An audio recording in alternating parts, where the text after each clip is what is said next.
Strife Hayes clip channel.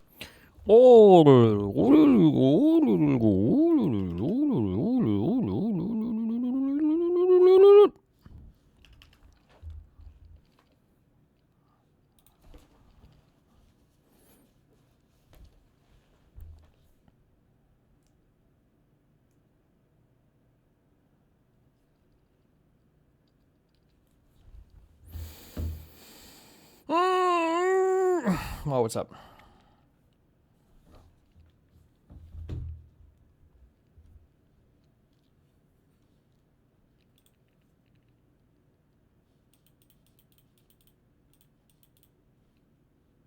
What's your Winter Soldier rating? Every movie with Cap in it is at least a 9 out of 10, okay?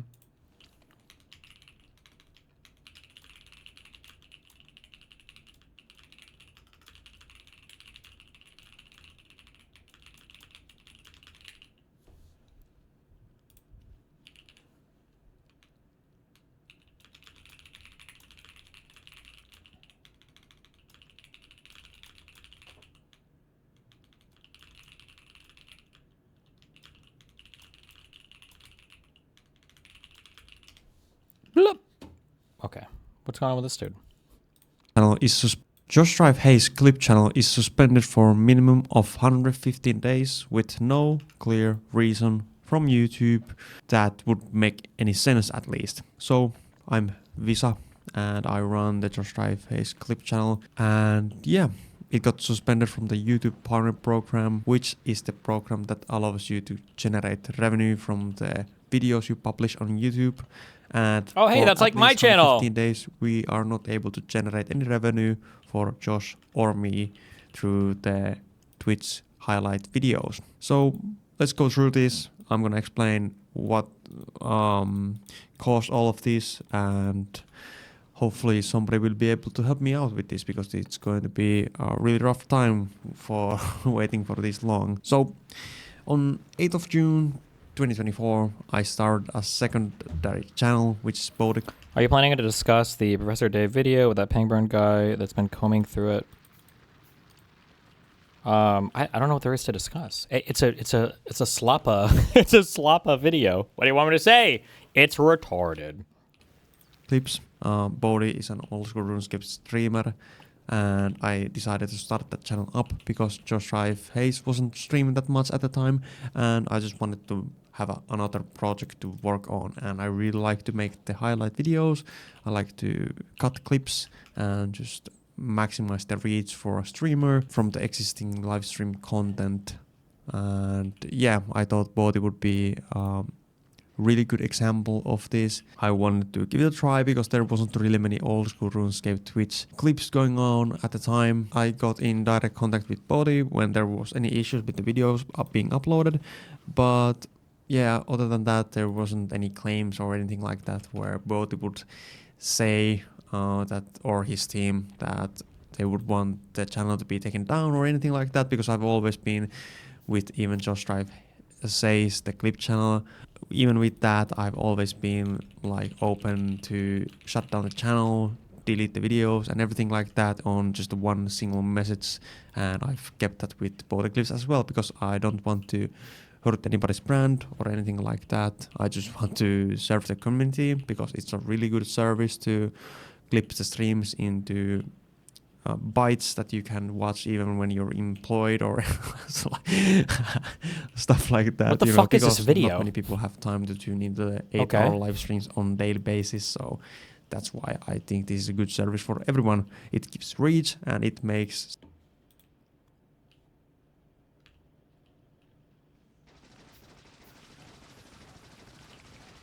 Okay, well, that guy got banned. I think it's bad. We don't know why. Okay, this...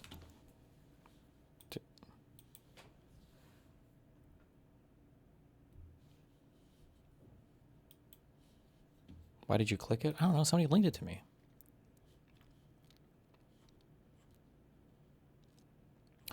This guy Galoway got doxxed?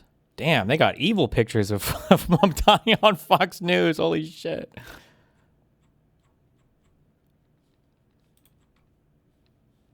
Is this video related to the... taken it pretty far. But look, I don't know if it's an invitation to physical violence. I think he's taken it pretty far. But I would say that the way that it was framed was shaming people for being successful, which is a fundamental problem. And I do think highlighting that the majority of those residences are vacant for the majority of the year and giving their addresses is not productive from a safety standpoint. So I don't know if he was inviting it. I just think it wasn't smart. You know, watching this King Griffin moment where there's been some Democrats who have suggested to us here that maybe he wanted a mulligan on that. Maybe that went a little bit too far even for Mayor Mamdani. Well, on this, Mamdani was asked if he thinks there could have been a better way to release these names and lists. Listen. What we did is following through with the law as it stands, and it's what localities do across the state, and it's also what the city has done. And we also know that when we do that, sometimes there are many people for whom it might be their first time in engaging with what the city is delivering on an annual basis. To me, that's just a lot of words. I don't know. So that's not entirely accurate, because Wait, that is public information. That part is true. How it was framed in a tweet saying, if you're wealthy, you have mail, check your mailbox. It was framed in a way as if those people have done something wrong. So it was aggregated in a different form. Yes, it's public, but the way it was presented was in certainly a negative way. Has there always been like some state tax list or? Scott Galoway.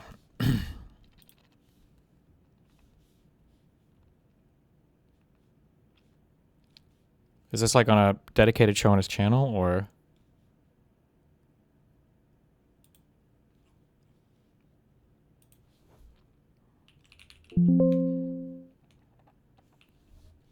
Okay, don't care. Pivot podcast? Wait, link if you have a link to it or whatever.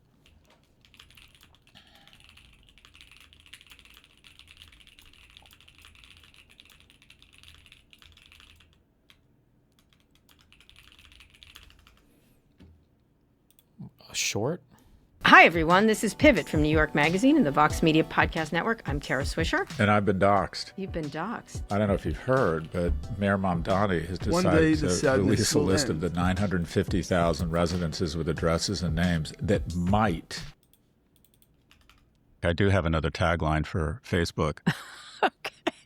Meta, ignore the smell coming from the basement.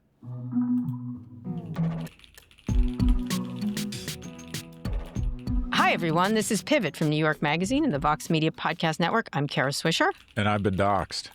You've been doxxed. What? Tell me. So I don't know if you've heard, but Mayor Mamdani has decided to release a list of the 950,000 residences with addresses and names that might be eligible for his pied-à-terre tax. Yeah. And? This is from the Wall Street Journal. This is a story. Explain it. Do you want me to explain it? Let me read from the Wall Street Journal. Mamdani's administration fired a warning shot last week when it published an online list of property owners that might be subject to a surcharge of luxury second homes. The list includes owners' names, addresses, and market value of properties. The release of the list threatens to stir up existing tensions between the mayor and the city's elite. The city has also been sending out notifications to homeowners they might be subject to the new tax. If you have a second home in New York worth more than $5 million, check your mailbox when you're back in the 5 boroughs. Because you've got mail, the mayor said in a post on social media. I assume I am not. I have an apartment here, but I don't. I'm well below that number. What do you? I don't love this. I can't say I love this. It feels like a little bit like doxing. Just tax them and get on with it. Is my feeling. That's how I feel. Here's the definition of doxing. I hate that, like, doxing dude, the real life shit is crossing over into the online shit, or the online shit of the real life shit so fucking annoyingly now. It's like names and shit. Like, if there's public interest, it's public interest. I don't know. Just calling everything doxing is weird. That being said, if I'm not just like posting public names of people that have certain property in the city, I mean, that is kind of weird. I don't know why you would do that, but Doxing. Okay. Doxing is publishing private identifying information to expose someone to publicly pressure or harm without their consent. Tied to status, the publisher's disapproval, swap elite for any other disavowed group, and nobody's calling this a tax roll. I'm a fan of this tax. I was supportive of it. Yep. rich absenteeism should subsidize a nurse in the Bronx paying 40% of her income on rent. I came out in favor of this tax. This is the definition. He's taken a legitimate source of tax revenue and he's turning it into a wanted poster.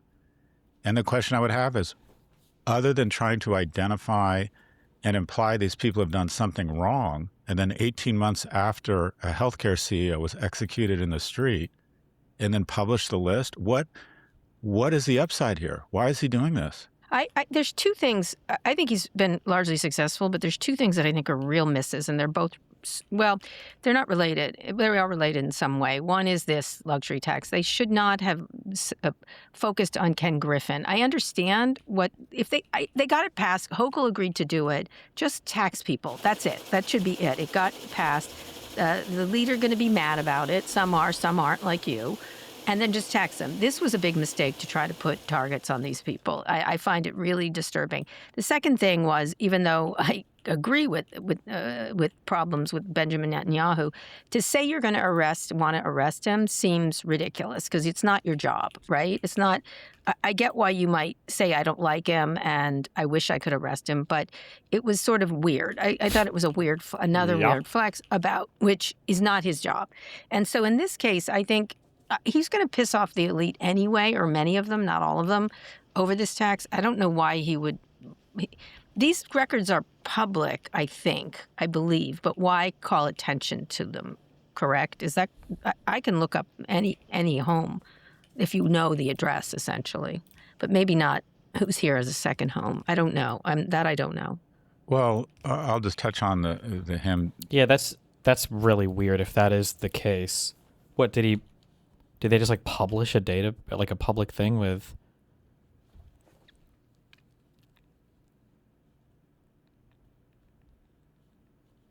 Can somebody link this thing? Yeah, somebody in chat, find me a link to this. What exactly is this? Oh, supplemental roll.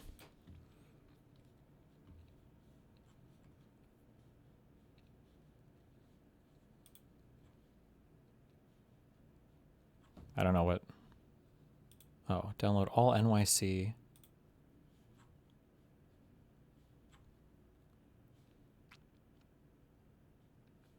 Okay, I don't know why I clicked that guy's link. Never mind.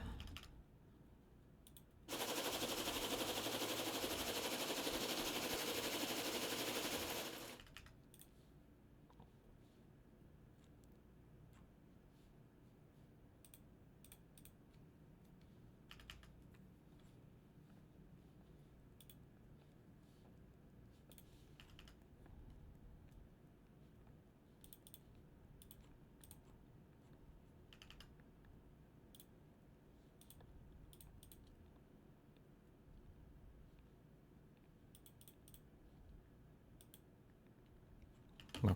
Saying he would arrest Benjamin Netanyahu.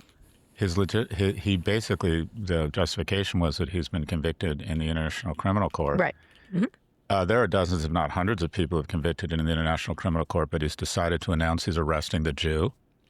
Well, I'm not sure. Okay. Okay. Who else has he announced he's arresting? He hasn't. He shouldn't have done this. I said he shouldn't have done it. I think it's. So you and I are in violent agreement on this. Yeah, and when he's decided, he's not only playing into the worst fears about him, but he's making it harder for all progressives. I believe in a progressive tax structure. I believe we should raise tax rates. And the Republicans, in order to create deficits and continue to transfer money from the poor to the rich, they argue that progressive tax structures are persecution. And this plays exactly into that entire narrative. And let me, of course, I never miss an excuse to talk about myself. I left San Francisco in 2000 because I thought I was going to be rich. Red Envelope was going public, and I thought, what do I want to do with my life? And I thought, I want to teach, and I want to live in New York. New York is the greatest collision of proximity, humanity, culture, creativity, weirdness. And I'm like, I want that. Yes, you've said that. Yeah, you love the city. And I moved there in 2000. I ended up, I was not rich. And I worked my ass off in New York, and I decided, you know what? I can't afford to live here. And I moved to Florida. But I decided I'm going to start a business intelligence firm called L2. And I started it in New York because A, it's an amazing place to start a business. And B, I always wanted to have a foot in New York. I started L2 in 2010. I sold it in 2017. And I've spent a bunch of time this morning trying to figure out what are the taxes, not the federal taxes, but the state franchise tax, real estate taxes, payroll taxes paid by L2 from 2010 to present to New York City and state. And it's about $51 million.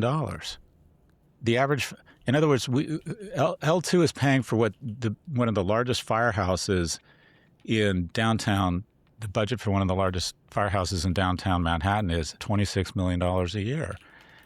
And but quite frankly, what he's saying is, okay, and when I sold my company in 2017, I was living in faculty housing. My dean called me and said, congratulations, I just saw you sold it for this. You need to move out of faculty housing, which was fair. Right, and you bought your apartment, yes. And I bought an apartment. And now when he starts putting, quite frankly, when he starts putting a target, he's implying we've done something wrong. He's implying that we're guilty of something. Yeah. He should just take the tax. I would agree with you. There's no... They have the tax rolls. They don't need this for tax reasons. As a matter of fact, if Amazon released He's mad. a list of 1 million names and said these people actually owe taxes or they've done something wrong or they're implied something bad about them, and it had a 95% error rate, the same attorney general under Mamdani would be issuing subpoenas right now. Right, yeah. I don't know this plays into... It's doxing. This is just plain, and like he's implying we've done something wrong because we're successful. Right. No, I agree. New York is New York is the last place you want to demonize success. Yeah. The reason people move to New York is they think, I want to be successful on Broadway. I want to be successful in business. I want to be successful in the arts. And no one's going to get in my fucking way if I'm really talented and work hard. We're going to celebrate it. We're not going to put a big R on your door and say you've done something wrong because you're successful. Yeah, I don't know quite why he did it since he got the tax. The tax was going through. He's seeing some polling where it's not. He's already won, and I'm not sure why he's doubling down with a losing move. It's bizarre. I find that bizarre. And in a time when people's public information, even if it's public, to call attention to it when you're so prominent is a real problem. I mean, we all complain about Facebook and others using our information, and justifiably.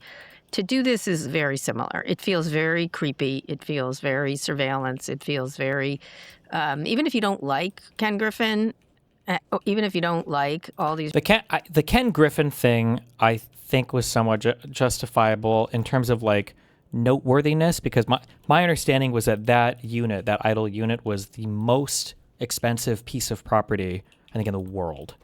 Is my understanding. Literally the most expensive piece of property in the world. So I can understand the newsworthiness of that. Is there like a statement or anything about Mamdani talking about this list? Is this like, are we falling for fake news or? Because I am curious, like what actually was published or whatever. Rich people lording it over New York. They should pay their taxes. And that's that. It should be that's that. And it seems really unusually pugnacious toward...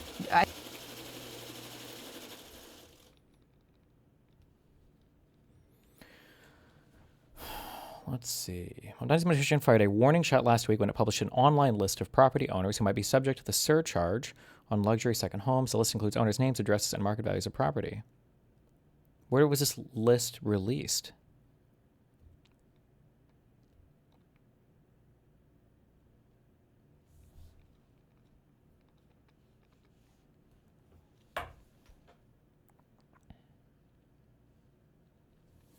I linked it to you.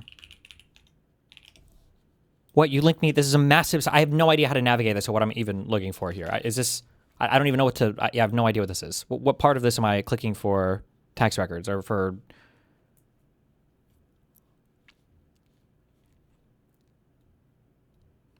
Supplemental market value roll.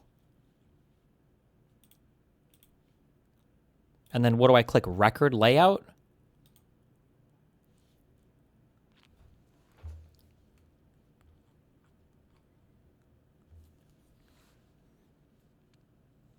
No, tax class 1 or 2.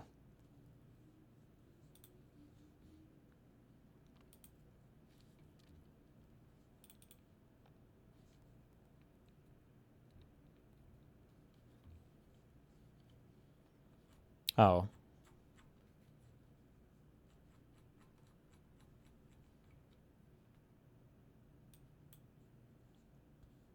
Oh, I see. I gotcha. Weird.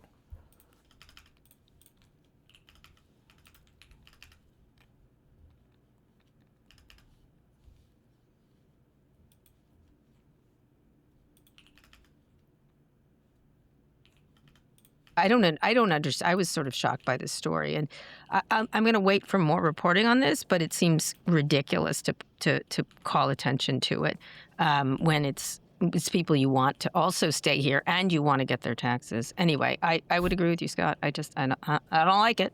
I don't like it, and people can call us friends of rich people, but it seems unfair.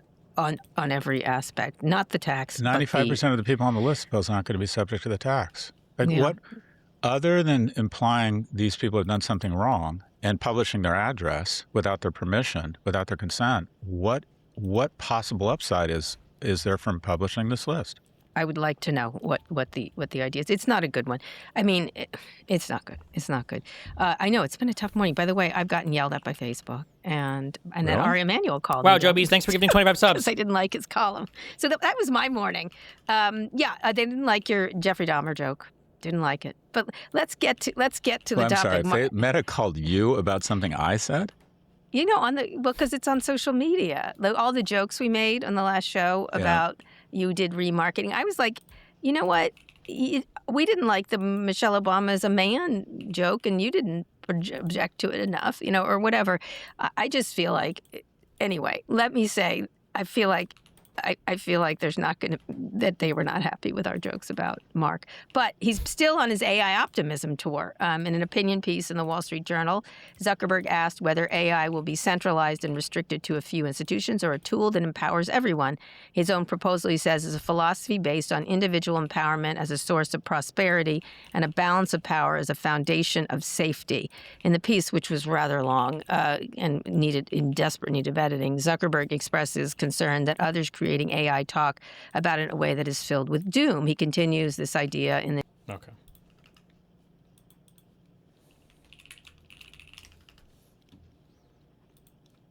I told you all in the intro that I started watching political content and was political very early in my life. I think I was like 12 or 13. And I remember at age 13, because that would be a decade ago, that's when Trump was originally running for president. That's kind of what initially got me into politics. And one of the shows that I used to watch a lot was The Young Turks, TYT, Cenk UYGUR. And I loved Cenk's passion, and he wanted progressive policies, and he would call out the dangers of Trump and MAGA. And then it was clips like this that made me tune out a little bit. And because our political discussion is so unnuanced and brain-wormy, let me just caveat before I play this clip that broke my brain. Broke his brain. That it doesn't have to be as simple as someone's either good or evil, okay? Someone can be good on a lot of issues and then make a terrible argument about a dumb take. That's possible. So I'm not declaring like Cenk's my enemy now or something. We are a part of the same coalition. We want strong progressive policies and advocacy, and under the broader, strong liberal umbrella, yes, woohoo. We oppose the horrific actions of the Trump administration, oppose the Iran war, but here he said something that if I didn't know who he was, I would just write him off as a totally irrational right-winger. Okay. Or something. Okay. I don't know. An irrational someone. All right. And it breaks my heart. Oh, no. Because as I laid out in the intro, I wish it were as simple as horrendous takes like this only came from the side that I spend most of my time opposing, as opposed to, in broad terms, my side. But that's not the way the world works. Okay. Here is liberal pundit Cenk UYGUR making the argument that he no longer supports Ukraine, declaring, "I do not support Ukraine," says Cenk. And the reason he cites is because Ukraine has become Israel. And when he said that, I was like, oh my gosh, is there going to be an example of like a Ukrainian war crime I didn't hear about that he's going to reference? No. It's because Ukraine shot at an Iranian ship because Iranian ships have been taking drones to Russia to kill Ukrainians. So how is it not possible to have the nuance that I wish we weren't at war with Iran? That was an insanely bad decision, and we've done terrible things in that context. And I mean, it's good. It's good if people start pushing back. One of the good things about pushing back too is that through some of the fighting, people can start to discover like what's really going on. As much as it hurts to say this, I genuinely think that these people think that people like CENK or Anna or these leftists like have strong views about supporting Ukraine. I think they think that. I think they genuinely believe like, oh yeah, they definitely would want us to support Ukraine. I think they just want the violence to stop or something. But I don't know if they have any idea how far gone a lot of these people are. Ukraine is fighting for their life. And if they want to take out a ship that could be bringing killer drones to their invader, I don't blame them. By the way, fuck, I should just scream a kick. Ugh, I can't, there's so much shit I want to say about these fuckers, and I feel like I'll get banned. You should be shipped out of the country if you would support the Houthis destroying ships because of Israel, but you wouldn't support Ukraine destroying ships to prevent Iran from shipping shit to Russia. It's inconceivable that you would even dare to have both of those positions, that the Houthis are justified and that Ukraine isn't. That's just wild.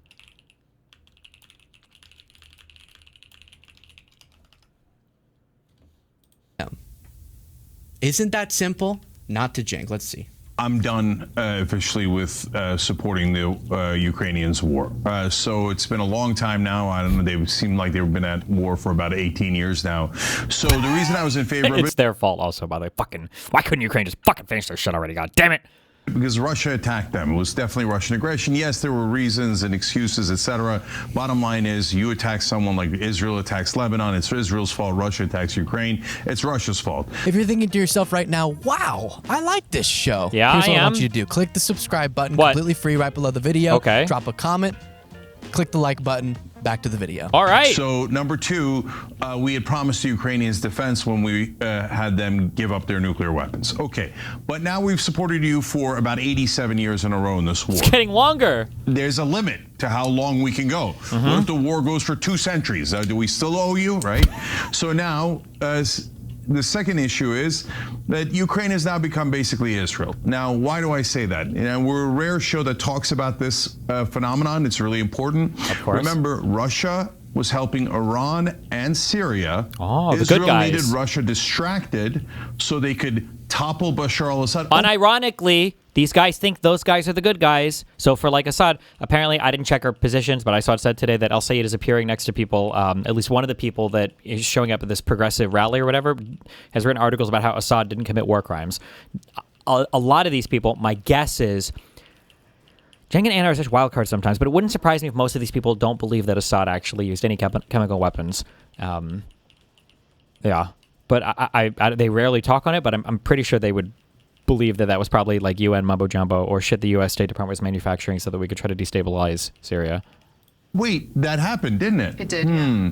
During the Ukraine-Russia war, and that Iran couldn't be helped when Iran was attacked. Oh, right, that also happened during the Ukraine-Russia war. So Ukraine and Israel working together to keep Russia busy so that Israel can attack its neighbors and take more territory. So before that was apparent to people who were paying attention, now it's more than apparent, it's obvious because Ukraine is literally joining the war and attacking Iran. Well, are they? Okay. Long before our war with Iran, Iran was supporting Russia to murder, slaughter Ukrainian civilians. CENK. I was pretty disappointed in your response to the Presser Day video and claims about your ties to Israel. Have you made a broader response to these claims somewhere? No. It's too hard. He got me on the... What do you want me to fucking respond to? There's 50 billion different stupid slop videos on the internet. Nothing I say is going to make a dent in any of the retarded shit that exists on the internet about Israel-Palestine. That's a lost cause, okay? You should hate Israel and just fucking move on with your life, all right? If you're the kind of person who can be convinced by Professor Dave, who's normally a decently intelligent person when it comes to debunking shit, throwing together an hour's worth of TikTok slop videos, why the fuck would I even waste my time trying to convince you of anything? Like, you will always be persuaded by the TikTok slop, okay? Talk to your college professor, go find somebody in your life to help you sift through information. I don't want to do it. Good luck. Joe Bees, thank you for gifting subs and kick chat, buddy. You're supposed to care universally, as you proclaim to, about innocent civilians being murdered by invaders. That has been happening long before we got into our war with Iran. Let me go through. Well, first, where I saw this clip, Joshua quoted what CENK said and then said, doesn't matter Iran sent Russian drones to use against Ukraine, apparently. Doesn't matter Ukraine's fighting for its existence, apparently. CENK's joining the far right against Ukraine because Ukraine is against Iran. Horseshoe theory remains ironclad. So let me see. First, like joining the far right against Iran? Like, against Iran. Wait. Against Ukraine because Ukraine is against Iran. Horseshoe theory remains. Horseshoe. I guess I don't know. Fuck everything. Fuck this country. But so let me see. First, he said we've been supporting Ukraine for 87 years, like he's being hyperbolic to say for a long time since the war started in 2022. Supporting, by the way. Let me write down team. That's not true. We're not supporting them anymore. Did you not get that update? This would be a slightly different discussion if it were happening in the context of Biden-era support. But Trump is not directly supporting Ukraine anymore. So I don't know what that's in reference to. We're not. How long do we have to support it? We're not. Much to the chagrin of me. And then, yes, he's correct that whenever Ukraine gave up their nukes, there was, well, not exactly down on paper like we will defend you, there was an understanding that they would be protected. They would have security assurances. And so to see that collapse amid a Russian invasion does give us some moral obligation to go, oh, we negotiated with you to give up the thing that would prevent an invader from ever wanting to invade you. Maybe we'll help you out then because we convinced you to do that. I do want to say, if you're judging the credibility on this issue of Ukraine, different voices, go check on their record on this topic. Because I remember when I was the most cringe YouTuber, when I first started my show in 2022. I started right at the beginning of 2022, making videos that now when I watch, I wince. But the takes were great, but just my delivery was ugh. And I remember saying, it looks like Russia's going to invade when they were amassing troops. And I went and watched TYT, and they were like, this is total propaganda. Russia's not going to invade. Come on. This is just the war machine pounding the drums for war. This is the Biden administration wanting a war to start. Obviously, Russia's not actually going to do that. So from -1 day into the war, they were already wrong. They already had an incorrect geopolitical analysis to inform the view that it was silly that anyone was freaking out that Russia could invade. And then they obviously did, and now we've had years of war. And then it demonstrates a lack of understanding about the Ukrainian relationship with Israel. I saw one person post, Ukraine sent humanitarian aid to Gaza. Iran sent drones to Russia to kill Ukrainians. And then I guess what he's referencing in terms of Ukraine joined the war is this. Wall Street Journal reports, Ukrainian drones have hit military supply lines connecting Russia and Iran through the Caspian Sea, exploiting a new front in two increasingly intertwined wars. Ukraine's President Volodymyr Zelensky claimed responsibility for the strike, saying in a tweet Saturday, we also achieved very strong results with long-range strikes in the Caspian Sea, including vessels used in military cargo shipments involving Iran, as well as a warship. So, what was announced that sparked this rant, from all I can tell from Cenk UYGUR, is that Ukraine struck an Iranian vessel because said vessels are being used to bring military cargo to Russia. Does that not seem reasonable? No. Security Service of Ukraine, intelligence agency, said that it launched drone strikes in the Caspian Sea against a Russian oil field, a Russian missile boat, and ships used to transport Iranian drones to Russia. ships used to transport Iranian drones to Russia. We advocate for innocent civilian life. That's our stance. That's why we care about these topics. But it seems sometimes Thank you for getting 5 more subs in the kitchen. And definitely the far right exclude Ukraine from that analysis. When again, it's an assertion he's making within the context of Trump wildly reducing, if not eliminating, U.S. aid to Ukraine. And then the way that he says, remember this from yesterday's show, talking about the Zelensky-Netanyahu relationship? And then this, look at Netanyahu and Zelensky were both there, and it looks like they had a tense exchange. You have someone on X saying Netanyahu and Zelensky had an apparently tense exchange on the sidelines of Lindsey Graham's funeral. According to Ukrainian sources, they said that Israel rejected the offer of a meeting between the two leaders in Washington. Netanyahu has consistently shown contempt for Zelensky. Adam Kinzinger say this is the fastest way to destroy what little support Netanyahu has left in America. Look at this.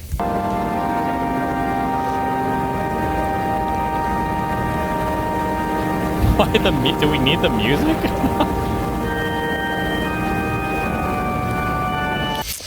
So you get it. I don't know exactly what was being said there, but also interesting. And then Sean Han. So the only area that you could say. Well, just fucking mute it. I don't need to hear that shit. The audio is bad. It's triggering me.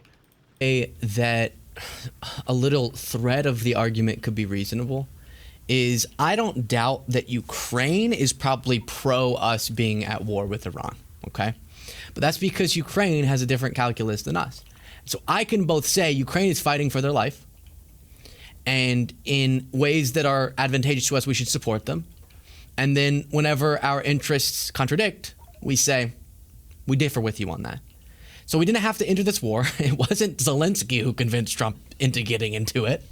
But he's probably like, hey, if they're taking out military targets in Iran, that might help us because of how much Iran has helped Russia kill us. But we can say, we support you in all these different ways, and your defense of yourself, but we don't want to be in a direct war with Iran. And that stance that Biden had was fine with Zelensky. So if all Cenk was calling out was like Zelensky probably wishes that we would stay in a war with them to deplete their military resources so that they can't give help to Russia, you say that's a reasonable stance from Zelensky based on his interest keeping his country alive. It's not in our interests, and so we will detach from that. We will not engage in that action in a rational world, but instead engage in other ways of supporting Ukraine. But no. Cenk thinks, I guess, that the way he said it was like the entire Ukraine. Does this guy sound like, I mean this in the nicest way possible, I'm not trying to sound snarky, but a little bit like David Pakman? Joe Bees, thank you for giving 5 more kick subs. Like the cadence a little bit? Am I crazy? Listen for it. We will not engage in that action in a rational world, but instead engage in other ways of supporting Ukraine. But no. Cenk thinks, I guess, that the way he said it was like the entire 100%. Ukraine war was a way to distract Russia so that Israel could go do all these crazy things. Other question I have, why can't people call out the insanity of the Israeli government without every single geopolitical issue having to connect back to that one? He's what close. If there is meaning He's getting there. outside of just one of the insane governments or insane military actions or whatever? It's a good question. That Ukraine could not be a part of that, singular issue defining everything foreign policy topic. That Ukraine could literally just be doing whatever it can to stay alive. And people are forgetting about that. I get that we're literally at war ourselves now, so it's difficult to think about a different country. but it's really sad. I told you when I was in Ukraine, one of the main things I heard over and over was not we're doing this for Israel, by the way. It was definitely not that. I heard that from 0 people. I heard, I just want a free country for myself and my family, and I know what Russian military folks do when they occupy, and it's horrific, and we want our independence and our freedom. And a bunch of soldiers told me, I'm willing to die so that my loved ones can have that independence and freedom and not have to be subjected to the horrific things that the Russian military does if they occupy. Wow, he went to coach them how to commit war crimes? I also heard, just please, I would say as an American, political pundit, what do you hope that I take away from this? And they would say, just don't forget about us. And it's almost worse than that. Some political pundits on the left, liberals, who should care across all issues about suffering innocent civilians. Why are we hitting on Luke? Do we hate Luke? I don't think we hate Luke. He's just a base lib guy, right? Are not just forgetting about Ukraine, but turning directly hostile to Ukraine.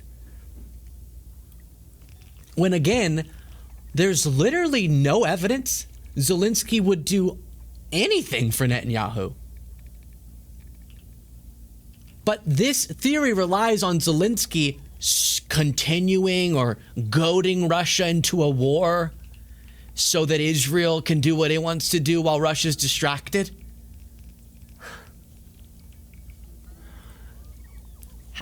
Follow that thread with me. Follow it. Also, you could say the Israeli government exploited the circumstances of Russia being distracted because of Russia's own choice. But to say that was the Ukrainian calculus is deranged. And it erases the entire story. That's what revs me up so much. It's not just like an incorrect take. It erases the entire story of Russia's invasion, of that conflict. It flips it to only have to do with holy moving camera. Some conspiracy We got where Zelensky wants to producers in help here. out Netanyahu. Oh my God. When they don't have a good relationship. Zelensky over and over has asked for more help from Israel and has been turned down. And you saw that exchange there. You heard the reporting. The strike that prompted this reaction makes sense given the drones that have been going to Russia to kill. The drones that I saw that I was trying to stay away from while there that killed civilians that were Iranian drones. But no, it's not that. So then you go down the thought tree and say, okay, so explain this to me. Okay. Putin didn't want to invade. Okay. But Zelensky forced him into it. Woo! Got him to invade. So then a bunch of people Zelensky knows are dying. His country's being destroyed for years. And then he somehow keeps the war going, even though the Russian military is the one doing that, but he's tricking them into it. And then that was all so Israel could do stuff and not have Russian proxies being supported by Russia.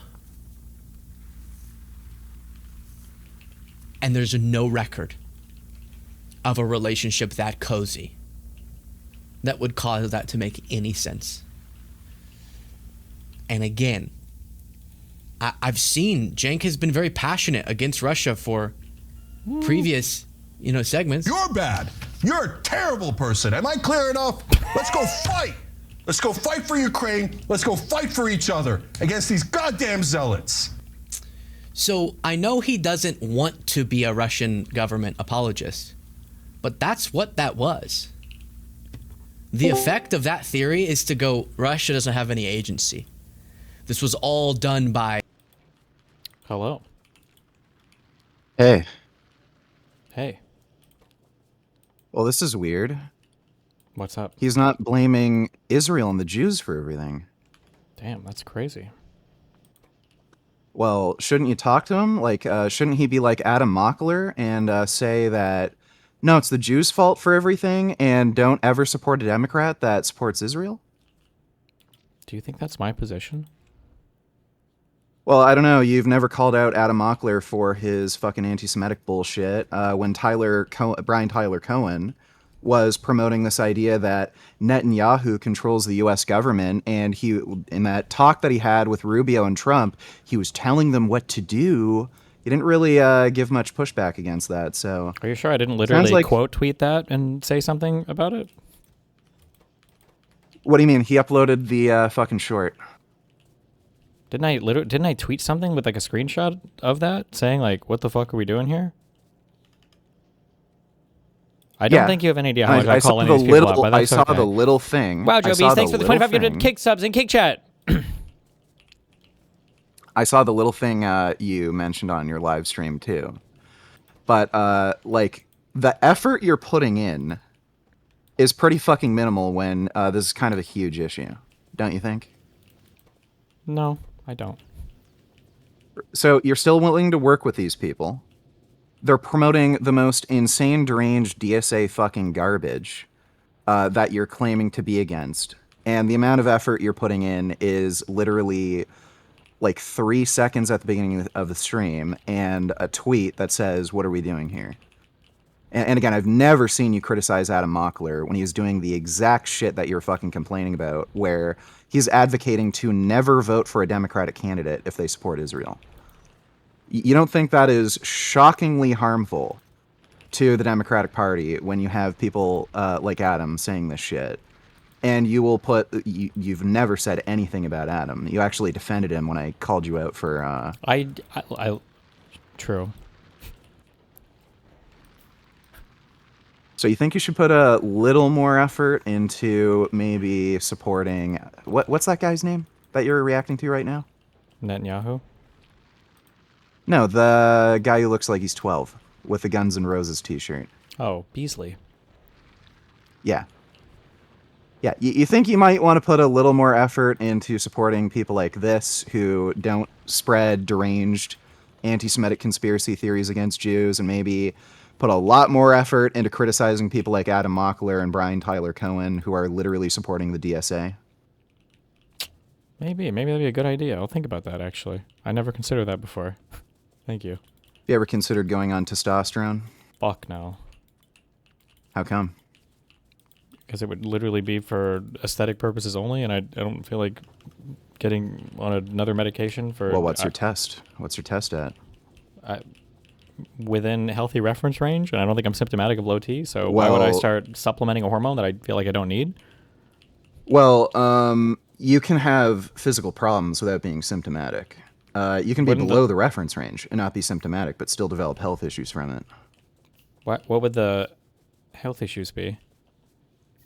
So increased risk of heart disease, prostate cancer, and diabetes, for one thing. And later in life, you're also going to be much more susceptible to osteoporosis. For increased risk of... There's plenty of... How much of that stuff is literally just a correlation with your lean muscle mass versus like... Well, what do you think testosterone does? Well, it has a direct nutrition partitioning effect. Sure, but I mean... a lot of that stuff sounds like if you're not overweight or obese, my guess is you probably have a similarly low chance of developing diabetes or for cancers or for whatever the third thing was, would be my guess. Well, you're just talking about another confounding variable. Again, low test is its own independent variable. So it's like saying, well, I don't smoke, so I can eat like butter and ham cheese sandwiches. Well, the butter and ham cheese sandwiches with higher will contribute to heart testosterone of the disease. same body weight it's a significantly reduced risk of type 2 diabetes. Okay, I'll look it up. Yeah. I don't know. Okay. Oh yeah. If you have low testosterone and you're diagnosed as hypogonadal, especially if it's very low, like you're talking like 200 or below, yeah, you're going to have increased risk of things like osteoporosis, diabetes, and heart disease later in life. Okay. Yeah, if you're hypogonadal, I'm sure, but you can be hypogonadal and not be symptomatic. You can have like normal libido and everything. Okay. Well, I'll look into it, okay? I'm kind of, like you should look into that because, I don't know, you're a little bit of a beta. Yeah, well, we can't all be you might want to go on more tea so that you can better defend against these DSA fucking commie retards. You're kind of letting him off easy. If you had more testosterone, more of that male ambition and aggression, you'd maybe be better at it. It is true. I do let these guys get away with a lot, I think. You're right. I'll think about it, okay? Yeah. All right. Take care. Wait, did you ever get Dan to respond to your debate? I added him. I found out what his Discord handle was. I'm waiting for him to add me and then message me back. Wow, what a little bitch. Yeah. He's like hiding from me. Probably. You should call him out publicly on Twitter. I'm banned on Twitter. Oh shit, maybe the T was too high. Well, that was before I was on test. I allegedly threatened a 13-year-old. I didn't know they were 13, but, you know, it happens. I mean, that's that kid's fault. He should have been talking shit, I'm guessing, right? Well, they were talking a lot of shit, believe me. I do. But anyway, yeah, tell Dan to add in Discord. I'll get right on that.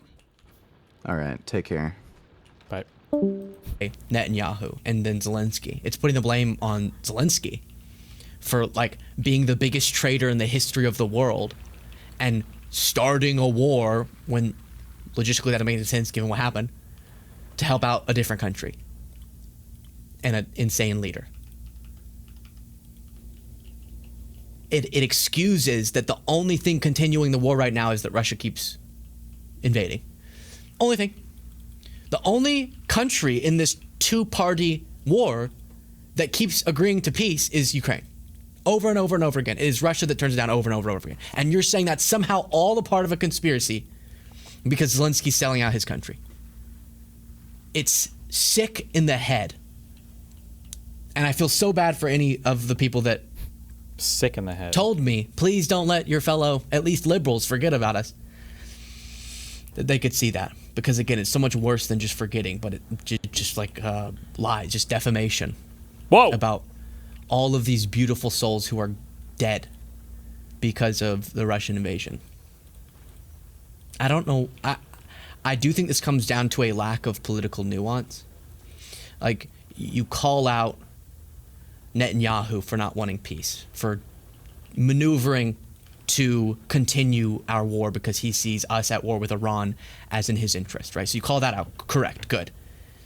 Then that makes your brain simplify down to any hostility towards Iran must be bad then. Like, you can't both point to the insanity of this war, insanity of Netanyahu. Okay, I got it. The Majority Report with Sam. AFOL.com, promo code TMR10. That's Nutrafol.com. Oh, wait, that might be better for tomorrow. Vaush hates Clyburn. Uh-oh. The whites are coming. This is heavily connected to Haley Stevens' campaign because Jim Clyburn just endorsed her. Jim Clyburn is one of the great villains of the Democratic Party, an architect of the employment of idpol as a way of distracting from real issues. This ties back to the Congressional Black Caucus, which is it's exactly what it sounds like. Look, I've talked about this a lot before. I've talked about like idpol as a weapon here. I love it. Woo! CBC, Congressional Black Caucus. It is what it sounds like. It's exactly what it sounds like. Look, I've talked about this a lot before. I've talked about like idpol as a weapon here. The important thing is that, as I've said many, many, many times, cultural issues, identity politics has been weaponized by the capital class in an effort to distract people from more fundamental issues. We've talked about this a lot in relation to like worker politics, right? Black people, you need to shut the fuck up and get back on the socialist train or something. Existence of slaves in America, black slaves we brought over from Africa, and then they, had sex and had kids here, whatever. Like their existence has been used as a wedge, not only against their own well-being, but against the well-being of the white working class. Oh my God! What the fuck? Whoo! We're on some Kino Vaush takes now. Oh man! Tell me more, King. Tell me more.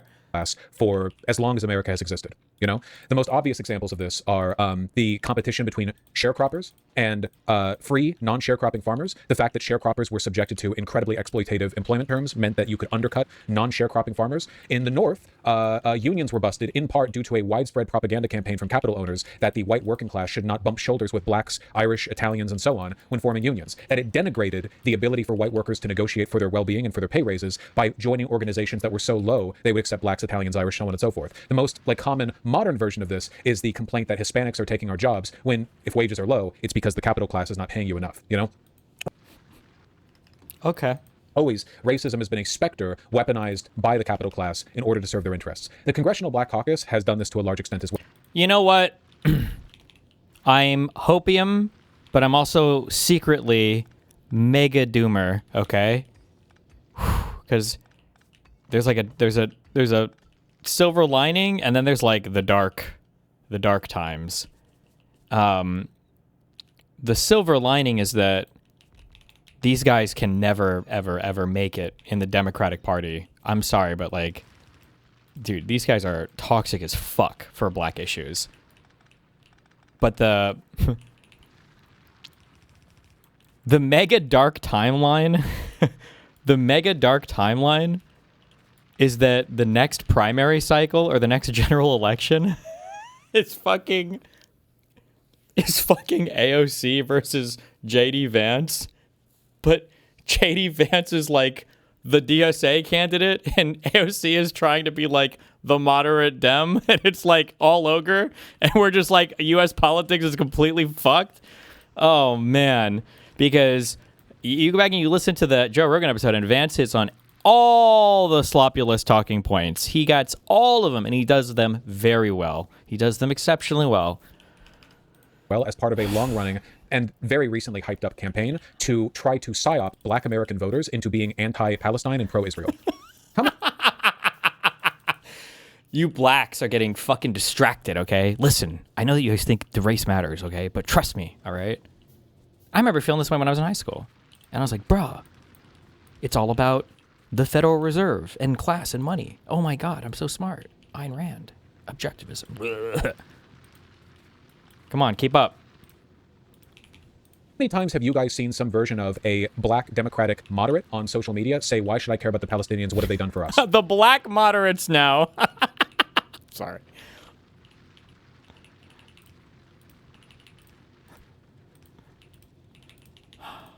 I've seen it quite a few times. I think oftentimes these people are paid agitators, but not always. The reason why they're not always paid agitators is because there's been an enormous propaganda campaign to try to turn black Democratic voters into a all-or-nothing wedge candidate issue against which all other minority concerns are secondary. This is made most obvious, in my opinion, in a recent statement from a lovely representative from the South Carolina Democratic Party. Hey, who knows what I'm about to talk about? Does anyone know? Who here knows what I'm about to talk about? I was scathing when I saw this. I was like grinding my teeth when I saw this. He was like, Nowhere's in the chat. He was summoning old Vaush, who was about to make an appearance. He was so fucking mad that this fucking Clyburn, the same guy that didn't help Bernie, they've hated him since the Bernie days, by the way, and that's absolutely true, 1,000,000,000%, by the way.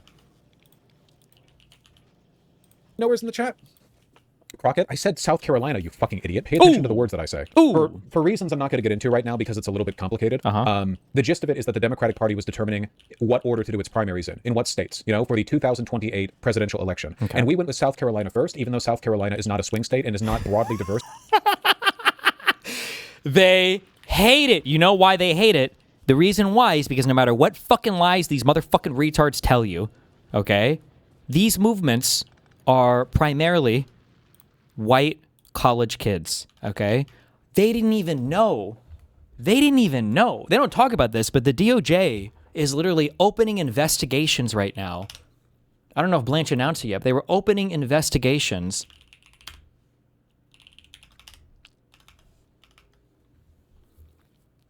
into the voter rolls in Michigan because they didn't know that they had that many white people. But so many whites were showing up for El Sayed's rallies. Oh my God, what was that one fucking... I feel like I'm watching... What was that? They couldn't find black people to put behind him? Fuck, where did that thumbnail come from? What? This looks like... It looks like Midsummer. What the fuck? One black, one brown. Can I get one Crayola color here, please? Just one. A tan, at least. In a way that represents the broader American population. There's a whole bunch of complicated arguments for and against this, but I'm going to boil it down to the statement made from South Carolina Democratic Party Chairwoman Christale Spain. Because the argument was, should South Carolina be first, or should Nevada be first? Here was the argument that then they hate them both because their candidates get annihilated by black people. That's where Sanders, that's where every mega progressive person has crashed upon the shores of the black vote, where they have made zero progress. Detroit, by the way, you know, the place that some of the East Coast rappers and gangsters sometimes talk about, and the violence and the horrible, right? This is Detroit, by the way. Those values with him day in and day out. Fuentes looks at this audience and he's like, what the fuck? Where are these motherfuckers at my shows? And you all knew him. It looks like you're at a Kanye West concert. For the rest of the country. Holy shit. You know that when this oh my God.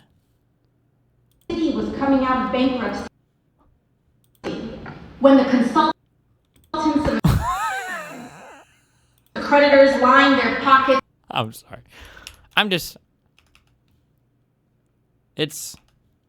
Anyway, they hate him. Okay? They hate him. I'm pretty sure the AFPAC, the America First rallies are more diverse than these crowds, which is saying something.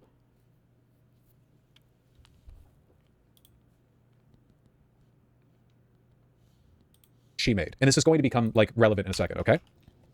If Nevada gets elevated. Why is that destiny? Because minorities have unique issues that they feel like they need to be spoken to about those particular issues. And boiling everything down into class is like not, it doesn't speak to the issues that those people feel. Even if you have advantages due to class and disadvantages due to class, different groups of people are going to have different, experiences based on, we used to call this intersectionalism, but yeah. And then it really does feel like, I'm not trying to take anything away, okay? I love all of you so much, okay? But sometimes it is nice. It's nice to have like a struggle, okay? And white men on the internet are like the hardest pressed for struggles because you're doing okay. I'm not saying everybody's rich, but like if you're on the internet, you tend to be more educated, you tend to be whiter, you tend to be maler. Even our trans people tend to be more MTF instead of FTM. I don't know why, but just everything on the internet is just more masculine, more male, more white, more wealthy, more affluent. That just is. And then there's like, it feels like white people kind of go through phases sometimes looking for things to struggle over. So it was like ADHD and dissociative identity disorder and the random neurodivergent things. And then that wasn't cool. So then it was like non-binary stuff and being pansexual. And now it's like, okay, the class thing. And the class thing is so nice because the solidarity, you get to be, you as a 180,000 a year programmer working in Kansas City are just as oppressed as the, kid with 3 brothers and a crackhead mom in a single home that is fucking dealing drugs. You're in the same class now because you're both laborers, because you don't own a business, and you get to have the same struggles as that person now, as a wealthy white dude. Oh my God, is that some powerful shit? Now Hassan is on your side. He's the same as you. That's awesome. When he talks to the volunteer firefighters, I'm closer to you guys than I am to Jeff Bezos.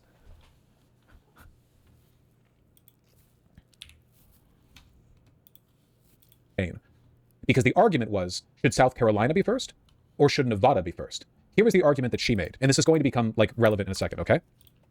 If Nevada gets elevated over South Carolina, it would be because of their Latino vote. Let me get it. Fuck it. 1 second. Politically. Dude, I remember this debate. Where did this come from? We should have seen the signs. For me to actually politically represent my interests. I'm not. My point here ain't about criticizing your vote. It's that only 2 people were going to be president, and there were only 2 real paths to FBI. No. But those are 2 different. We should have seen the signs, guys. We should have seen the signs.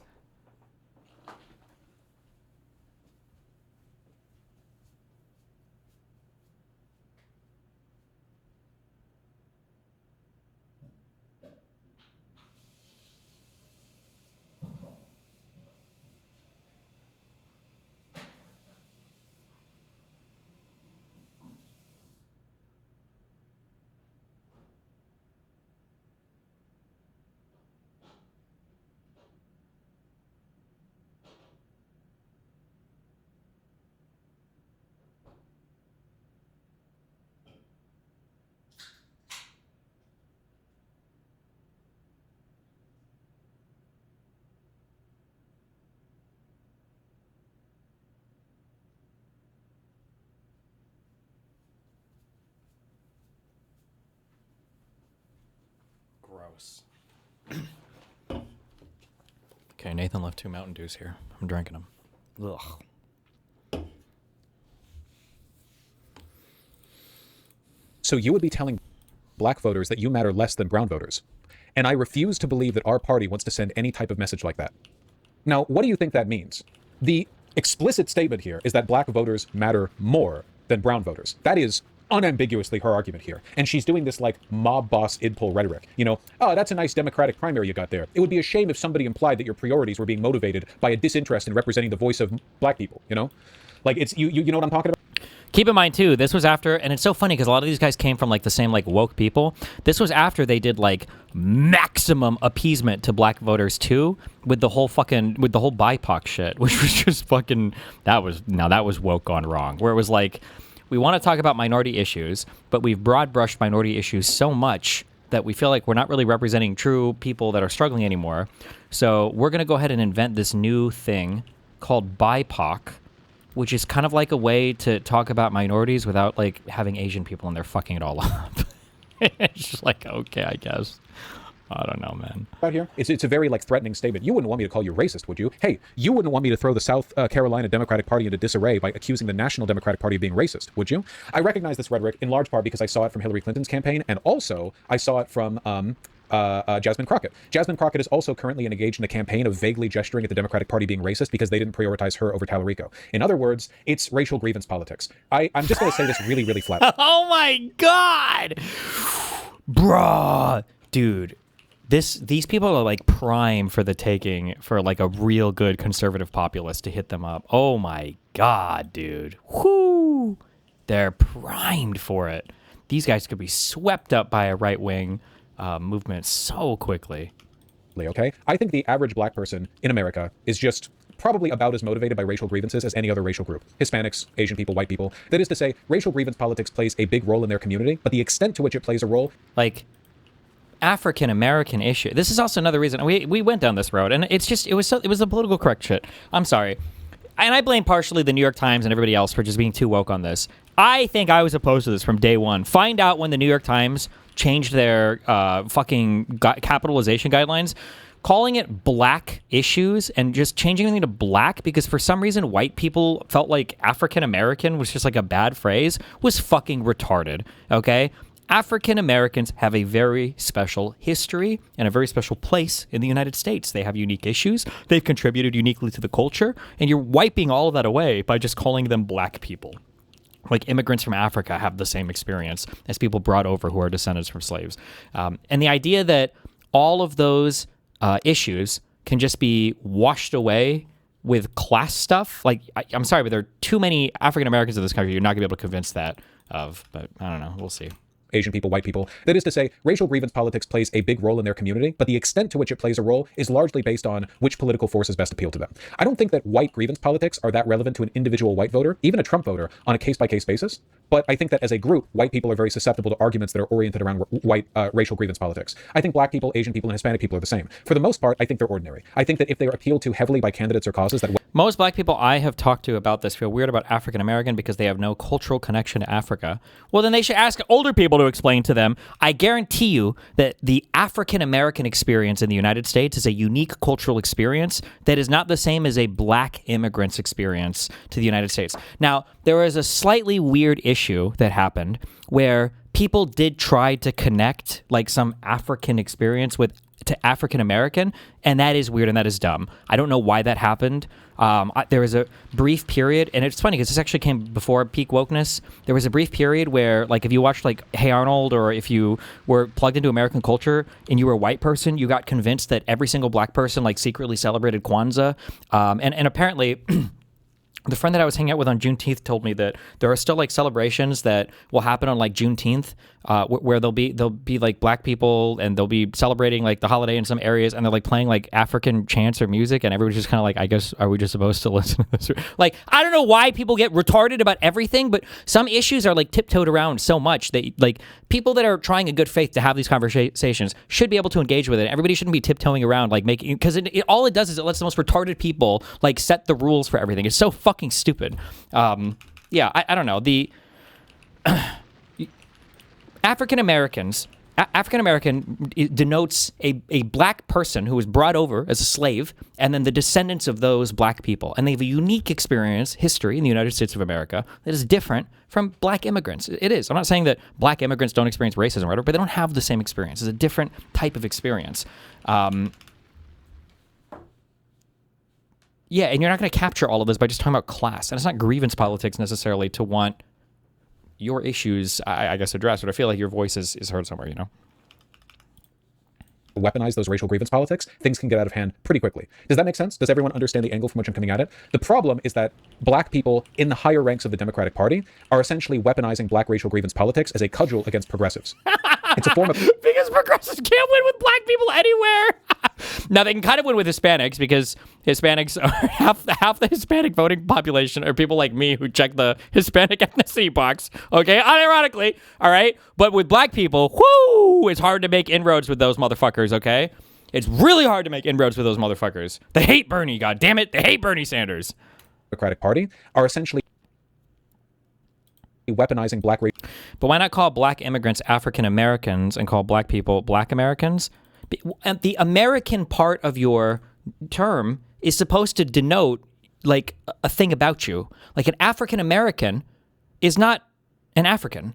Just like, well, I guess we don't understand this. I guess never mind. Because I was going to say, just like if you're Italian American or Irish American, you're not Italian or you're not Irish. Even though I guess some Italian Americans and Irish Americans like to pretend they are, but you're not. It's not. It's a totally different like experience. And if you go to people in Ireland, if you go to people in Italian, and you go to the lands of Italian and the lands of Irishland, and then you tell them, hey, I'm Irish like you, I'm Italian like you, they say, no, motherfucker, you're American. Or maybe they'll say like Irish American or Italian American, but no. People in Italy don't view you the same. Much the same, yeah. It's just... racial grievance politics as a cudgel against progressives. It's a form of ethno-narcissism that would be considered unacceptable in any other context. Dude! Bro! This guy's about to dual stream with fucking Fuentes. With all the race realist shit. Remember Professor Dave and that, well, Ashkenazi Jews are actually originating in Europe. We can see by the 23andMe genome tables. Is that black people in the higher ranks of the Democratic Party are essentially weaponizing black racial grievance politics as a cudgel against progressives. It's a form of ethno-narcissism that would be considered unacceptable in any other context. Can you imagine a white person saying this? Like, imagine the white head of the Vermont Democratic Party saying, you be telling white people they matter less than brown voters if you don't select us first for the 2028 presidential primary. That would be insane. GOP says it. The GOP does occasionally say it. And we do call them racist, in fairness. Do you understand? He's like, white lives matter. Or like, all lives matter. Well, because white people don't typically have the same, like a set of articulable grievances, unless you think there's like great replacement or something going on. Or New Hampshire for a real example. Well, because New Hampshire is also a red state the way South Carolina is. Sorry. Does everyone understand the point that I'm making here? Rhetoric like this is unacceptable because it promotes racial infighting. It turns what should be a tactical consideration, how we structure the 2028 presidential primaries, into a politics of racial grievance, into an argument between which group matters most. This is very, very cynical and is largely being done to prop up these people's careers. Black people in America do not in any way, shape, or form benefit from South Carolina going first in the primary ticket. This is this woman's effort to weaponize race. I mean... like, what you're basically saying is black people don't benefit by having their voices heard because reasons, I guess, or because the people trying to appeal to them in the South aren't going to actually be appealing to them. They're going to be playing grievance politics. I don't even know what, like... participating as a way of promoting her career and her interests. Like, she benefits if South Carolina gets chosen first. Not the black people in South Carolina, but she personally. Does everyone understand what I'm getting at? Nobody is going to understand. Like, nobody in the let's see. They can either have a primary where everybody in the state is like me, and they're going to have to appeal to issues that I care about, or they can go back to Iowa or New Hampshire. Ethno-narcissism being weaponized by Democratic leaders, cynically weaponizing it. Hutch and Destiny versus Pisco and Josiah on the 50 millionth fucking debate on... are they in our coalition? Are they in the tent? Well, we don't think the DSA is that bad, and we got to work with the communists, and it's okay. Meanwhile, in Camp DSA, guys, we got to kick the black people out. It's too much. The black people are not in the tent anymore, okay? We all agree Obama was a war criminal, okay? We're already halfway there. Michelle, Barack, and the rest of the blacks have got to go, all right? We're going to go pick up white working class voters. Let's go! In an effort to promote their wedge causes in a way that sounds like it's anti-racism, but really is. Don't black people prefer being called black Americans rather than African Americans because they don't consider themselves African, or rather it's a misnomer? I mean, some black people say that. I don't care. They're wrong. They're wrong. Listen, I don't care what you want to call yourselves. I'm just saying that African American denoted something particular about your ancestry and particular about the experience you have in the United States of America. Black is as meaningless in some regards as white. It doesn't mean anything. Like a person from Kenya, I think Kenyans and Nigerians are like the highest median wages in the entire United States. It's like 35% of these motherfuckers come over with PhDs and shit. An African immigrant and an African immigrant family are just not going to have the same experience as people that were here for hundreds of years. It's just a different historical experience. Very, very, very, very bad. Jasmine Crockett does this all the time. Jasmine Crockett right now is implying that the Tallarico Democratic Senate campaign is racist. She's vague posting about it. This is really bad because if she manages to depress even a few percentage points of black turnout in Texas, it would be really, really bad for Tallarico. Now, Tallarico has not run a racist campaign. The people of Texas chose him over her because she fucking sucks. And we all know that if Tallarico had lost, he would not be sitting the campaign out and implying that she was an anti-white racist, even though she probably is. Definitely is, actually, I should say. Those comments she's made about white and brown people, pretty fucking bad. Certainly Tallarico. Like, Vaush's comments here, this is the type of shit that has the Tallarico campaign struggling because the black voters who are in Texas see this type of stuff and they think that it's representative of where the campaigns are. I haven't seen any evidence of Tallarico or his campaign engaged in any weird racist anti-black stuff ever. I haven't seen that at all anywhere. But like, I know it's popped up a lot online. And I mean, just saying, looks weird.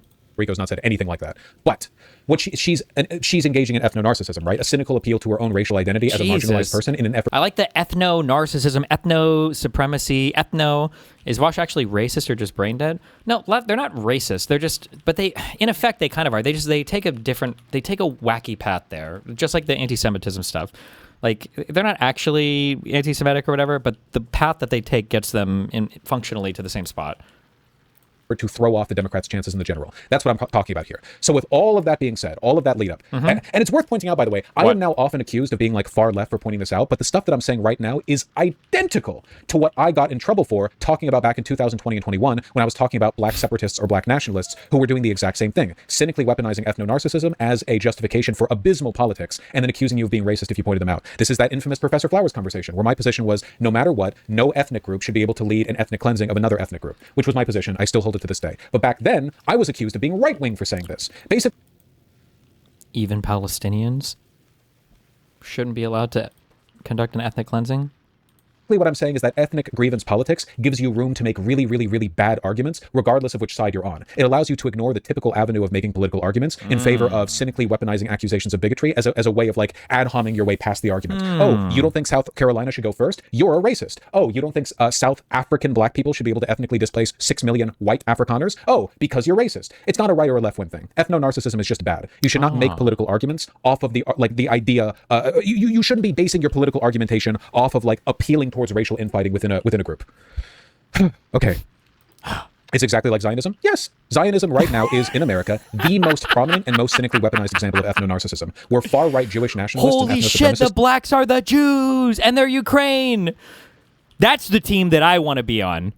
I want to be on the team with the rappers, the bankers, and the dudes with the sick fucking tracksuits who can drink a lot of alcohol. That's my crew, okay? I want to be on that team. Can go on media and just straightforwardly make arguments like, we have a right to this land because of the Torah, our religious right gives us the ability to kill, and people will treat it like a normal argument, and you're anti-Jewish if you disagree. Chuck Schumer himself, Democratic Senate Minority Leader, said that the reason for the fighting between Palestinians and Jews is because the Palestinians won't accept the Torah grants that land to Jews. Like, it's just racism, you know? It's just racism. Anyway, I'm sorry, that was a lot of lead up. So here's Jim Clyburn blaming black Americans for the 2024 presidential election. Remember, it's impossible for the Democratic establishment to fail voters. The voters can only fail the Democratic centrist establishment. What lessons did you take from the Biden administration? Like political lessons. Like, was there any political lesson you think there is to take from an administration whose central goal was to stop Donald Trump's return? And here we are. And he stopped it. I mean, you stopped it and enabled, I think some would argue. Well, when the white vote turned out 71% 2 years ago, and the black vote turned out 59%. You tell me. To be clear, like, let's just address this from first principles. The idea that black people are ever responsible for a Democrat losing to a Republican is insane. Black people are the most reliable Democratic voters by far. They are unbelievably consistent as a demographic in voting for Democrats. So for him to pull this card, to me, is a perfect example of how the Congressional Black Caucus does not represent or even care about black voters at all. He's is like the most respected fucking, maybe the black politician besides Obama, I think, like in the United States. I don't even know how. I don't actually know if it was because of his aura and power, but he was like the only district, the only racial district that didn't get gerrymandered out. The entire fucking South after the Alito case, his stayed. They did not redistrict his state. He's like one of the biggest pushers of this line, this racial grievance politics, and he immediately turns and blames the most pro-democratic demographic in America. Whose fault that is? I guess only 59% of African Americans went to the polls 2 years ago. It's tough. I mean, for me personally, to blame black voters for the last election more than it is to blame President Joe Biden. That's the fact. It wasn't Joe Biden on the ticket. It was Kamala Harris on the ticket.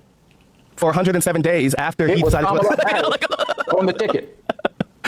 This is also like, and I can't speak for broad swaths, and I've told the story a million times, but this is like when we went down to Georgia to do the vote stuff, and we went door knocking, every single black voter, all the older black people, all the women that would come to the door, they'd already early voted. They knew where their voting place was. They knew everything. They were huge. It was like an incredibly important like civic responsibility for a lot of these older black people when it came to voting. None of them fucked around with it. It was really surprising to me. I guess I just wanted to see if there was a clear political lesson you took from that moment and whether you think something applies in this kind of larger democratic rethink after. But I hear you. You're saying that you think it was a media problem. It was a branding problem. It was a candidate problem. Can he really be saying blacks gave us Trump? Again, the reason black people don't show up at the polls is the same reason everybody else doesn't show up at the polls, because they're apathetic and feel disenfranchised by the options that they have. Black people, let's be real here. My argument right now is that it basically almost doesn't matter who wins elections because I don't know. I mean, like, I'm happy, I guess. It works for me because it's just going to fuck their voting shit up. But, like, people, it's just so weird. I don't know. I feel like I have to go back to the drawing board and, like, make, like, really basic arguments about intersectionalism that these guys, I feel like they used to understand more or used to talk about more, but are just, like, completely brain dead now. Like, this sounds like every high school kid who's, like, the only thing that actually matters is class. And nothing, no identity politics, all of that is actually fake bullshit. And it's all about class, guys. Let's fucking go.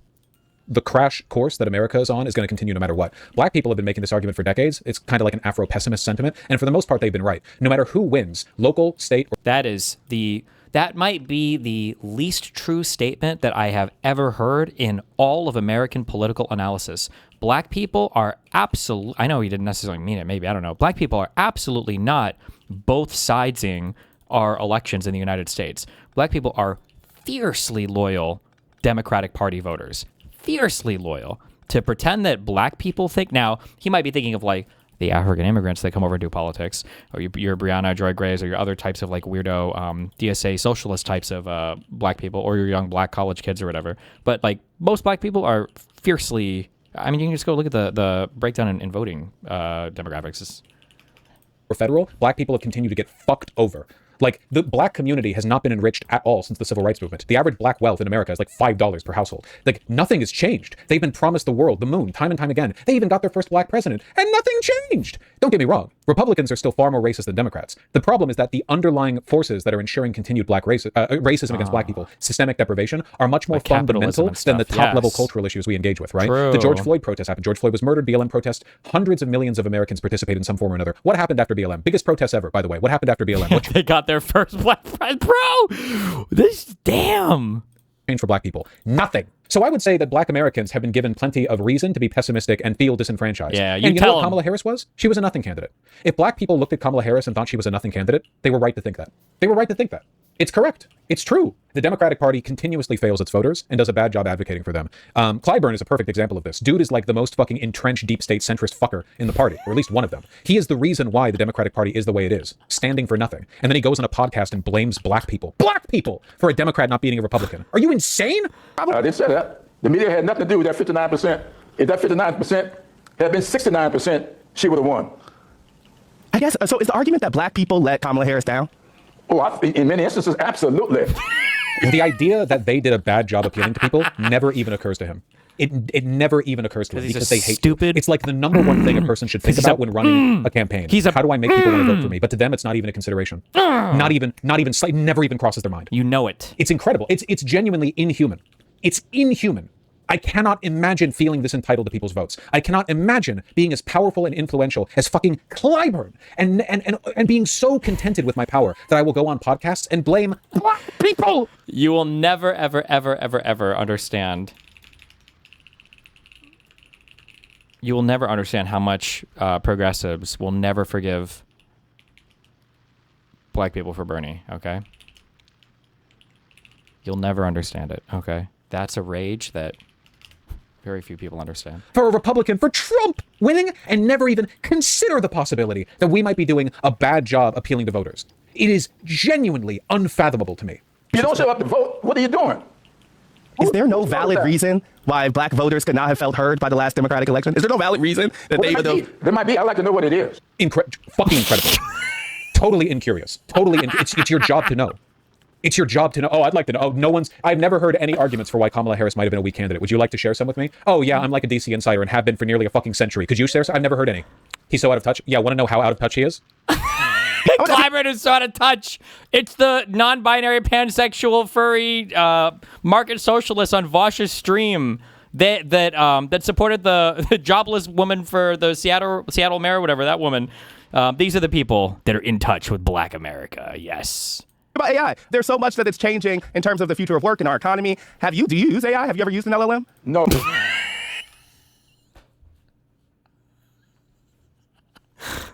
Bro, I don't even know, man. Get me the fuck out of here. Oh, somebody was telling me I ought to, but I never have. No ChatGPT, no Claude for you? Believe it or not, I didn't know what that was until about a week ago. I want you to really stew on this, man. Really stew on it. I want you to really turn this one over in your head. I want you to imagine what the life must be like for a well-connected Democratic Party insider to not have heard what ChatGPT was until a week ago. I want you to really think about what that implies, about how much he cares about and pays attention to everything. Hasn't he voted on AI bills? Yeah, I guess he didn't know what they were. I mean, we already know that people who work, we already know that people who work in Congress don't read the bills they vote on, but like, he'll just admit it.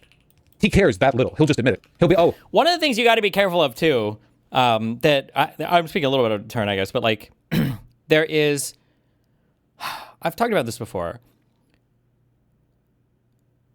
There's like different stages of understanding a person's like struggle.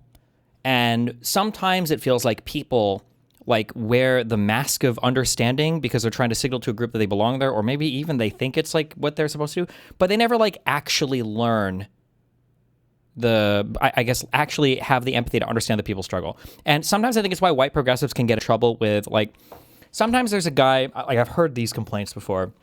There's a white guy with a group of like black or Hispanic people, and they're engaged in like a little bit of like racy humor, but they think that like the positions that they have like means that they can get away with it because they're like the right political label and they virtue signal on the other things.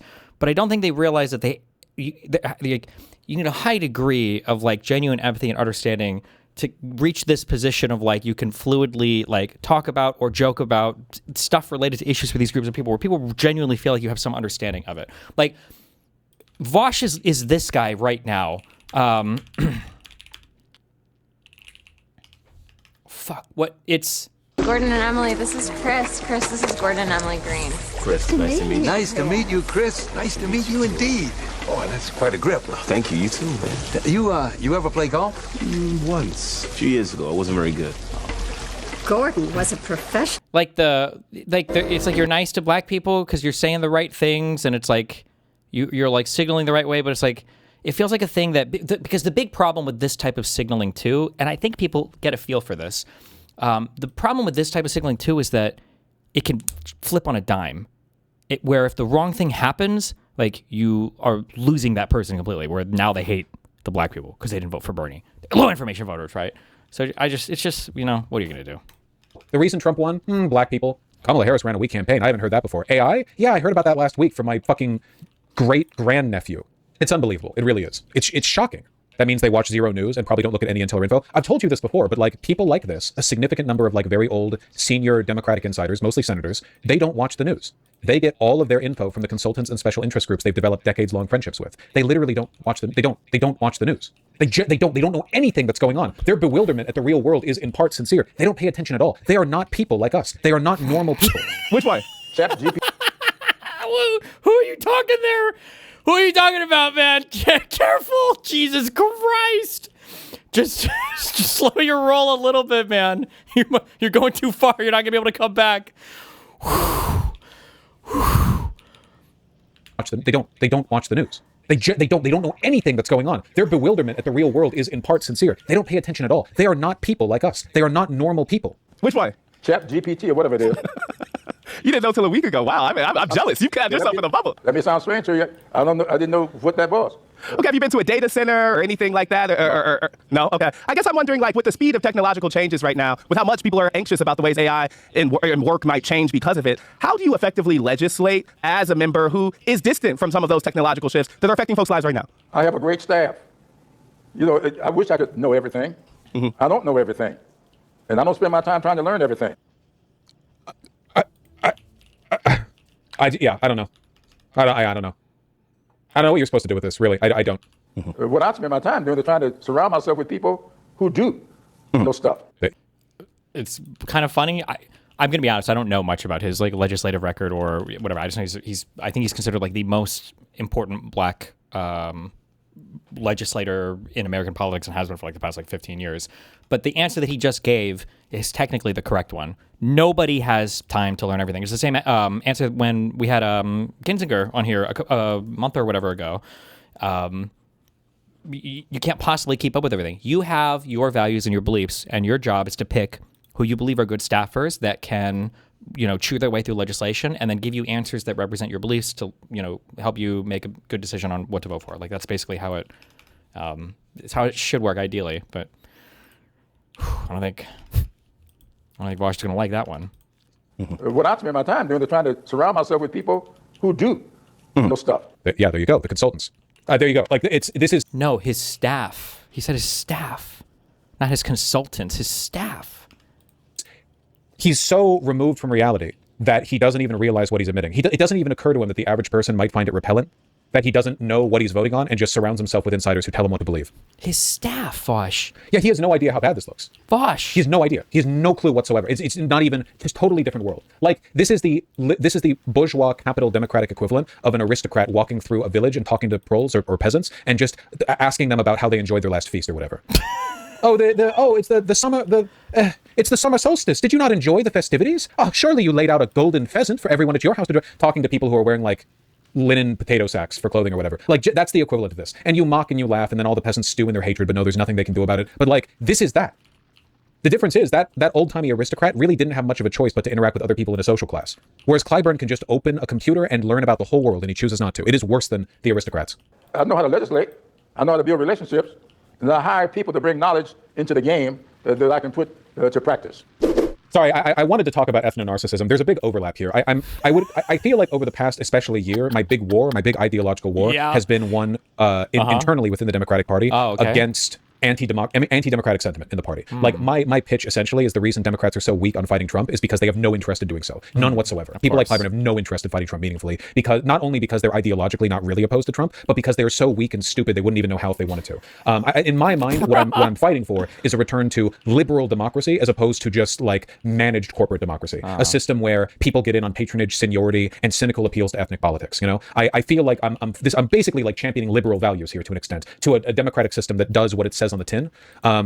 And I think this overlaps heavily with the ethno-narcissist bit a little bit. The idea that like the centrists in the Democratic Party are perfectly comfortable elevating ethno-narcissism, especially from like the Congressional Black Caucus, because they're aware of the fact that it's often used to weaponize cults of personality surrounding senior members rather than like an actual democratic outcome. To that note, like Jim Clyburn endorsed Haley Stevens just a couple of days ago and campaigned with her. Voters overwhelmingly oppose corporate and special interest funding, but the Black Caucus has long been corporate aligned. You yourself has been one of the biggest receivers of pharma money, but 85% of Americans support. Like, if you think that these people actually represent Black Americans, I think you're delusional. Or at least I'd ask you to check your priors on this. Do you think that this guy represents Black America, or do you think the guy who cares about workers' rights, Abdul El Sayed, the Arab guy who has property in Dubai, coming from a multi-millionaire family, who got his medical degree just so that he could pick up his master's in epidemiology and then pretends to be a doctor. That's the man of the people, okay? He's the one that really knows what's going on with the people, all right? The average Black American is politically pro-corporate. Don't you think it's odd that the Congressional Black Caucus is overwhelmingly represented by conservative pro-corporate like AIPAC stooges? Do you think that represents the will or the best interest of the Black Democratic electorate? Or don't ask Clyburn his thoughts on Israel.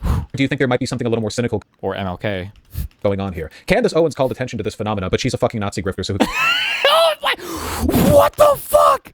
Holy shit! Leaving the Democratic plantation. That's what he's talking about. That's what Candace Owens is talking about. The plantation. She used to help blacks escape the plantation of the Democratic Party. Oh my God. Electorate? Or do you think there might be something a little more cynical going on here? Candace Owens called attention to this phenomena, but she's a fucking Nazi grifter, so who cares about her analysis? She still pointed it out correctly, though. The idea that the Democrats take black votes. You gotta hand it to Candace Owens. The black Democratic voter plantation. That was hot fire. She was spitting with that one. So who cares about her analysis? She still pointed it out correctly, though. The idea that the Democrats take black votes for granted, so they weaponize them against other groups. They know black voters are going to turn out, so they use them as the first shield against progressives. Legislation that will end dark money. Is the CBC on the wrong side of this? No. You know, and as well as I do, that no white person in this country came out of slavery. I'm not that far removed from it. I know how my parents... Oh my God, I'm just waiting for the... How long ago? Come on. How long ago? I'm waiting for it. Oh my God. We have wage slavery today, and you dare talk about slavery of the past? Grew up. They didn't grow up with wealth. They can pass that wealth on to their children because they never had it. I serve with people here who are... Oh, your parents were slaves? I didn't know you were that old. Oh, we are slaves together with the corporations. This is the final boss of IDPOL. Multi-millionaires. Why do you take so much PAC money? Because we were slaves or something, type shit. What does this have to do with anything? With racial grievance politics, anything could be your argument. But today, nobody is growing up with wealth. And if they decide I'm not going to take any kind of corporate PAC money because my mom and daddy can write the check. What? So we're supposed to stay out of politics because we don't have the family wealth to support it? Or do we sit down and find common ground? And let me tell you, you mentioned farmer. I would challenge you to find me one... The argument here he's making genuinely is that black people should be allowed to accept super PAC money because it's reparations. That's unironically the argument being made here. We are materially deprived due to the history of slavery, which is true. That's why we should accept money from conservative PACs and corporations that perpetuate the economic conditions that keep black people in the dirt.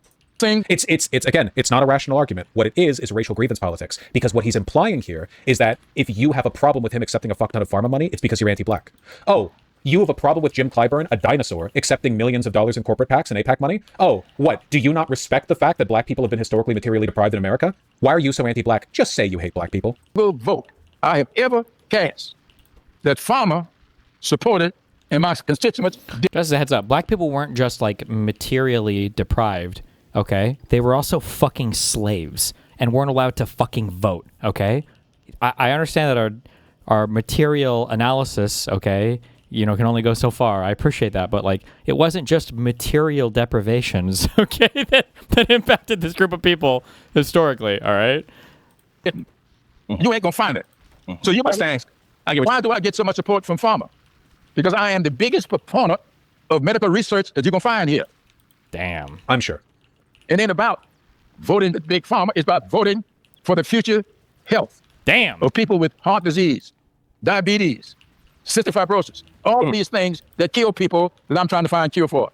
Platitudes. The idea that pharma companies give money to candidates who are most anti-heart disease is pretty funny, though. True, actually. It's just college kids with a good heart that find cures for diseases, and viewers of Vaush's stream, I guess. Yeah.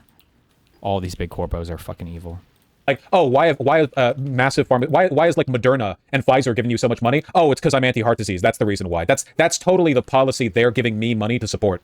The anti-heart disease policy. That's what's happening here. That's all it is. Yeah, you're saying there's no daylight between your constituents and those votes who are taking. But I do want to go back to your earlier point, because it is important to say, and I want to acknowledge that black candidates often do not come from the same amounts of personal wealth. Not often. Yeah, that a lot of other members of Congress have. I think that's an important true point. The ability to raise money is often more difficult. But I mean, theoretically, you know, the CBC or others could advocate for public funding of elections. They could advocate for small dollar numbers and people raising money through that. Like, it's not just, you know, you could just like believe in democracy. You could raise your money through grassroots donations by soliciting the support of the voters. Nah. Oh, every single black person just needs to be a fucking comedian, a stooge that can do national level politics and fundraise. We just need 300 AOCs that are all trying to do small dollar donations for their campaigns, because everybody can do that. Yes, true. I want every single person running for a representative seat to go hop on the fucking national news and start to fundraise from wealthy kids in California. Yes.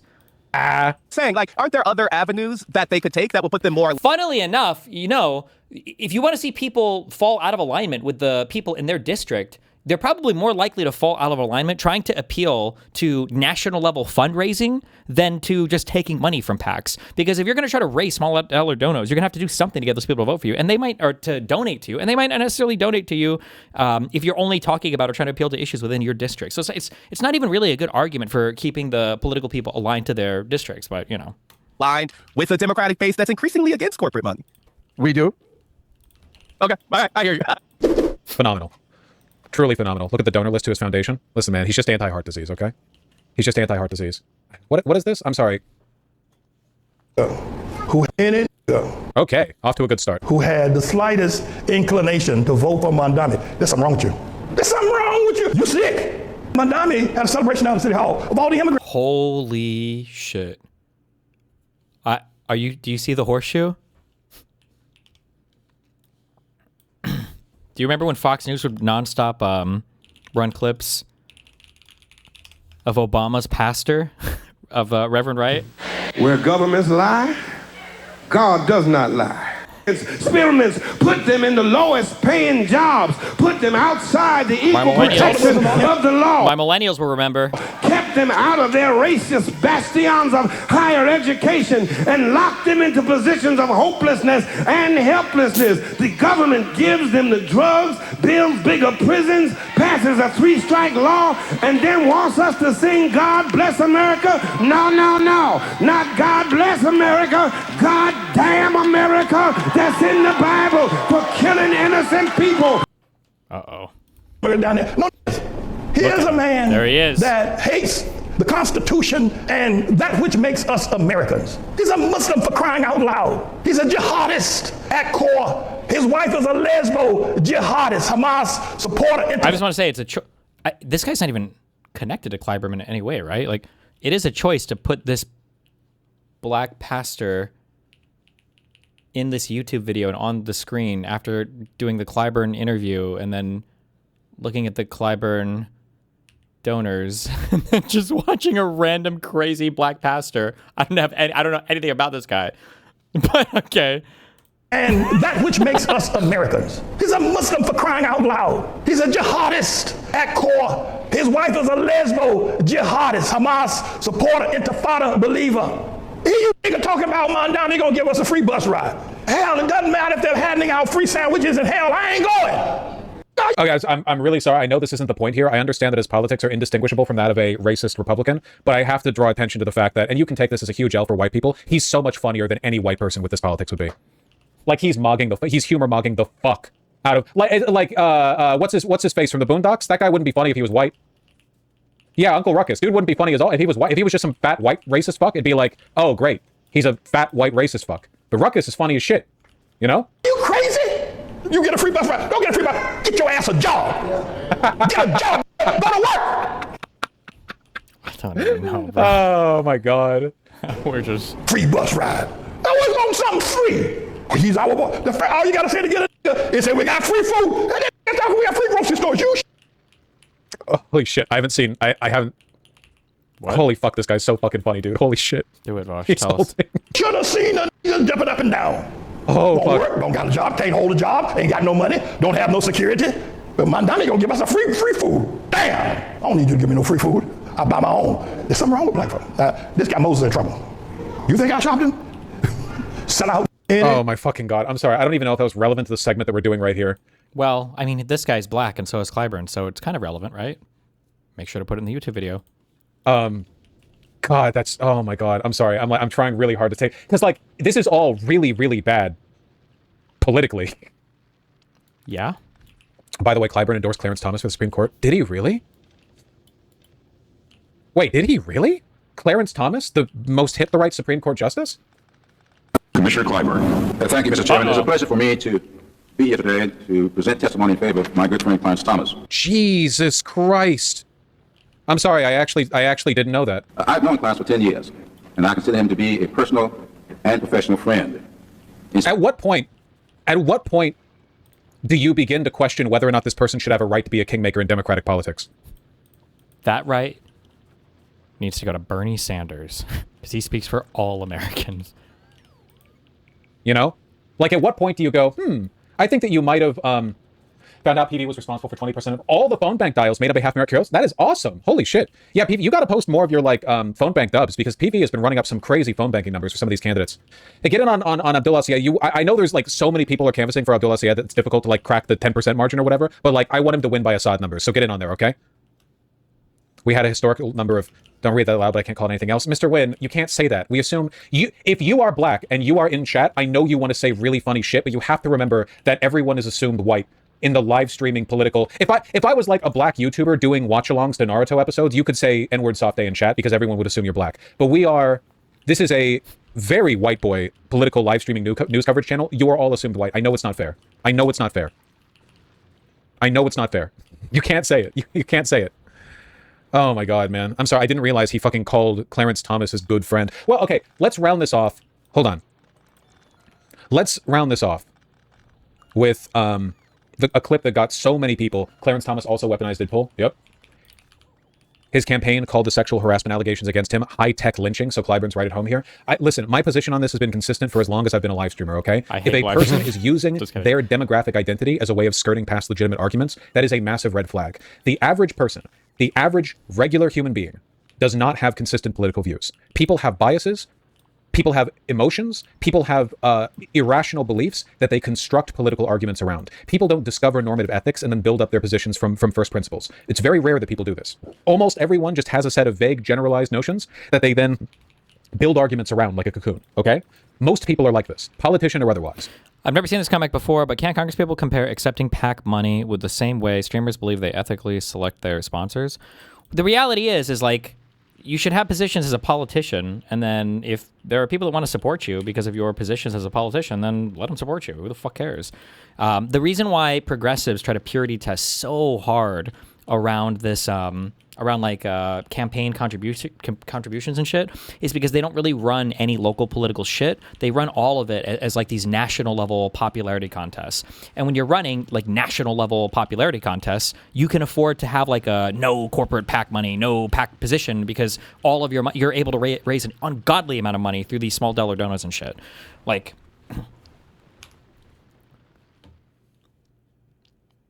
what was this guy bringing up? I wonder what election cycle this PAC money was for. Like, I'm sure this guy has raised a lot of money, but I'm just looking at some of these top line numbers. Like, this is donations from 2011 to 2021. And I know he's raised probably millions, Clyburn has. But, like, just on here, we raised more in our little DGG fundraiser. We raised, like, $280K, I guess, then. And like, all of these donations together on this page look like they're under $1 million for his, like, 10 years of donating from all these big companies or whatever. And again, I'm sure he's, like, raised other money. Oh, this is for a foundation or whatever. I'm just saying that if you're trying to raise money through, like, national level stuff when it comes to donations, I think you can outraise what a lot of these representatives would get if they were trying to get, like, PAC money or whatever. But you can't replicate that at every single level. So I think that because of how viral and online a lot of the progressives are, they try to gatekeep around this, like, you have to raise your money through small dollar donors and shit. But this is a very white boy political live streaming news coverage channel. It's Thomas's good friend. Well, okay, let's round this off. Hold on. Let's round this off with a clip that got so many people. Clarence Thomas also weaponized Idpol. Yep. His campaign called the sexual harassment allegations against him high-tech lynching, so Clyburn's right at home here.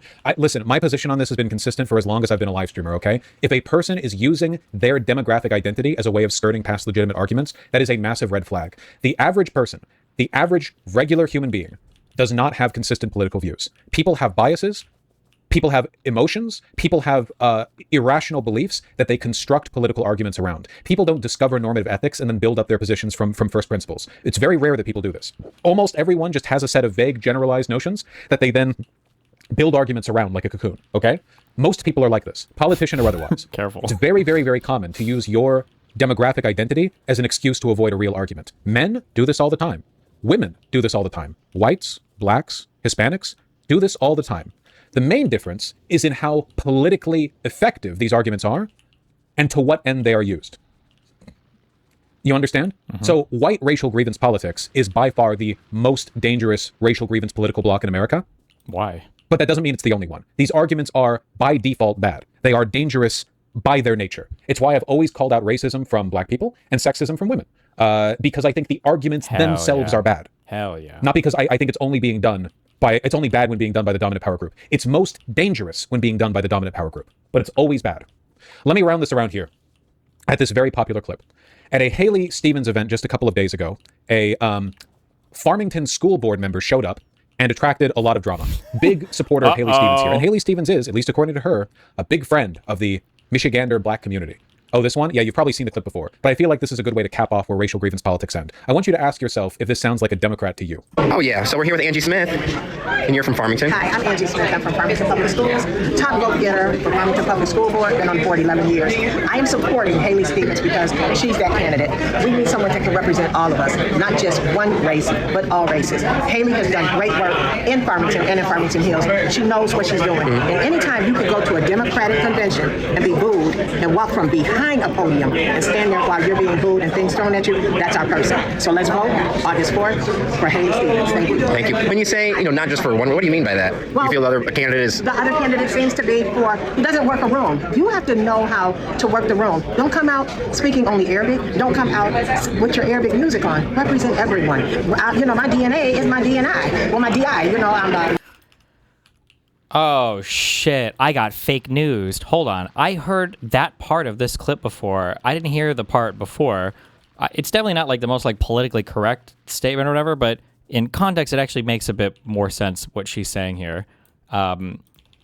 It sounded before like she was just kind of racist against Arabs, which, depending on where you're at in the U.S., I mean, believe it or not, black people and Hispanic people have their racisms.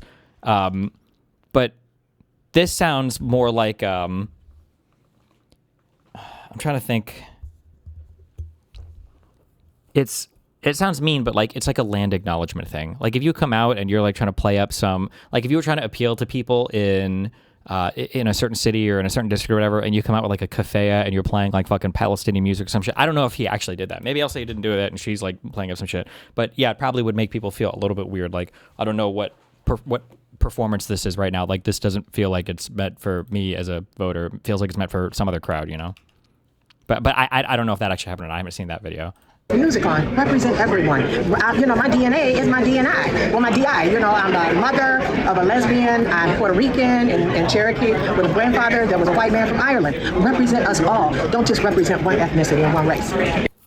So I feel like this is a really good cap off here because the framework of the stuff she just said right there was progressive. Don't just prioritize one race, advocate for everyone. Don't just prioritize one race. That's nominally progressive rhetoric. But the shit she actually said was racist as fuck. Don't just come out here speaking Arabic with your Arab music. What the fuck are you talking about? What the fuck I don't even know if I've ever heard Abdullah Syed speak Arabic. I don't know. Maybe at some point. I don't what an insane. Yeah, it is the picture perfect equivalent of Fox News broadcasters saying, I don't support racism. I support anti-racism. Just pull your fucking pants up like the rest of us. It's 1-to-1.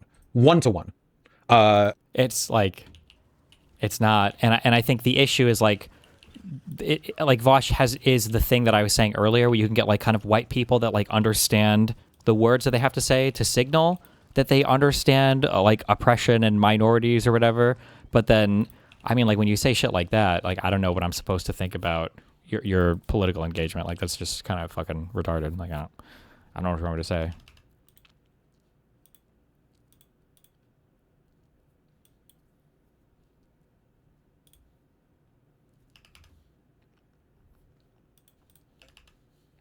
Yeah.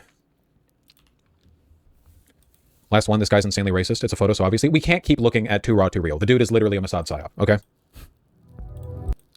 I think there was a big video where people were playing Arabic music and booing Haley. Is that true?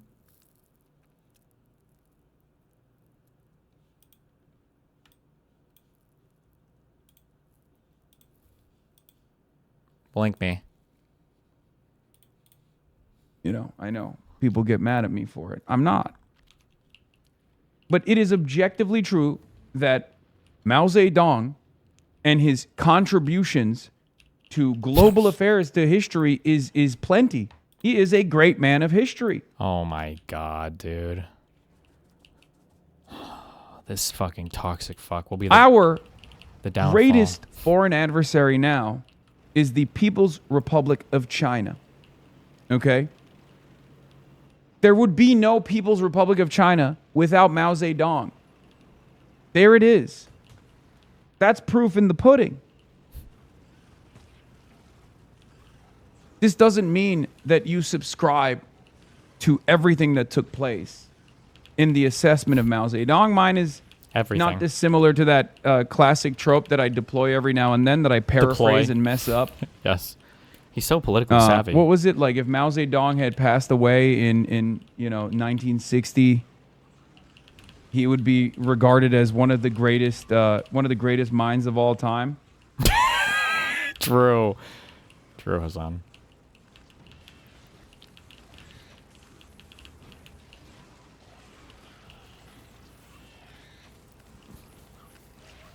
I don't know about you guys, but Mao Zedong. I'm trying to find the quote. He's in my tent.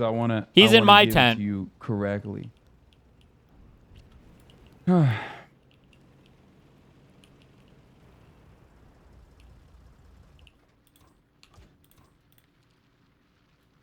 Oh yeah, here it is. Yeah. Had Mao died in 1956, his achievements would have been immortal. Had he died in 1966, he would still have been a great man, but flawed. But he died in 1976. Alas, what can one say? Chen Yun, a leading Chinese Communist Party official under Mao and Deng Xiaoping.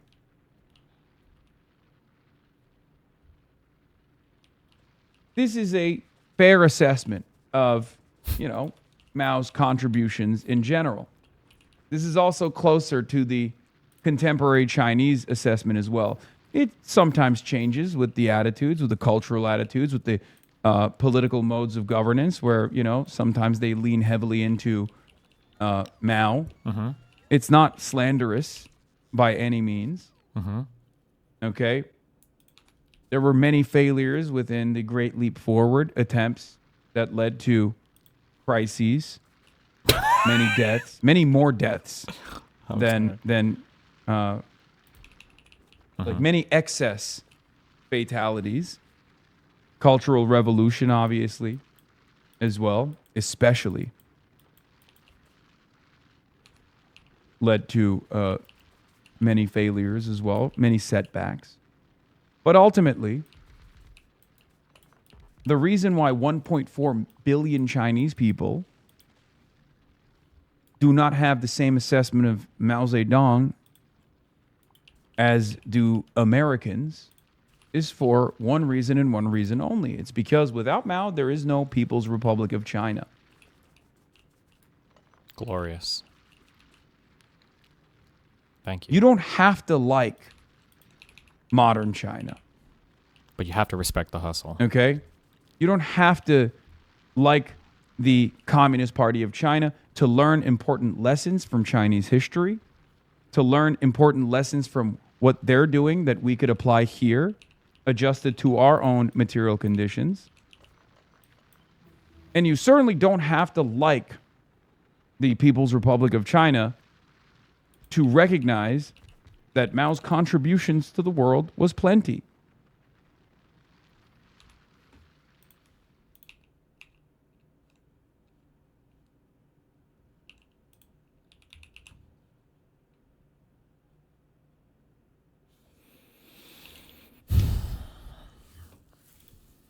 The mass harassment campaigns that take place with Asmongold or antagonism born out of the way XQC treats the mere mention of my name with regular frequency. What does that mean? What So- is that? 27 months. He's such I a didn't say anything. he's such a fucking baby, dude. God, he's so bitch made. I'm always fair in my assessment of things. I don't expect people. I mean, chat. I mean, I said it before. I said it again. I don't even give a fuck. Chat, I have no actual real big bad blood. Just come out saying that it was a fucking shock color. It's not that hard to say. I mean, okay. Let me give you the timeline. Shock color comes out. Internet starts to agree that yeah, it's probably shock color, and some couple are saying it's not. Okay, and then Ludwig says, you know what? It actually kind of probably is because of course all the internet is on one side and he wants to be on that side as always. Cool. And he says that, right?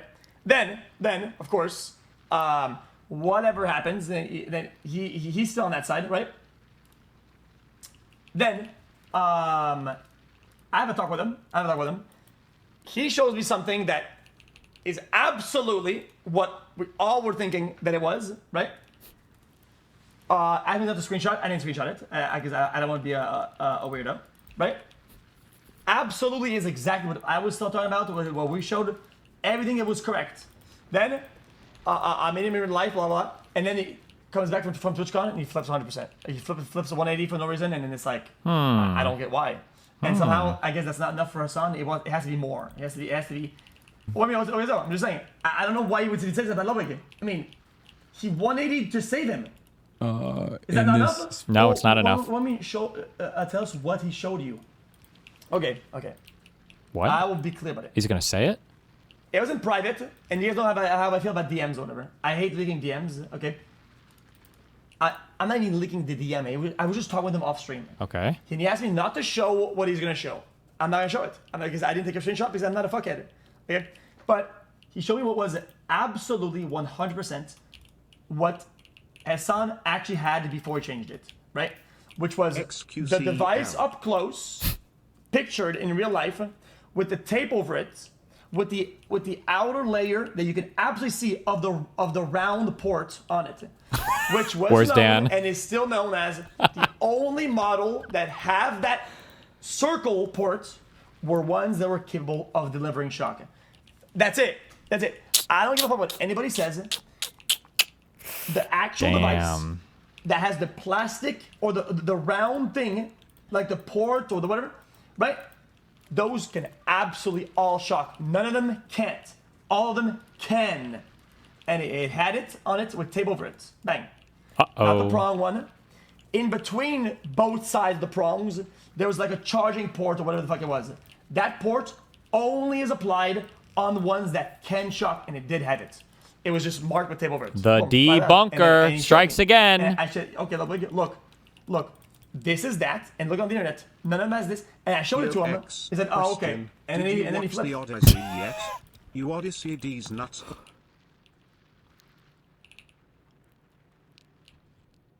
The debunker strikes again, guys.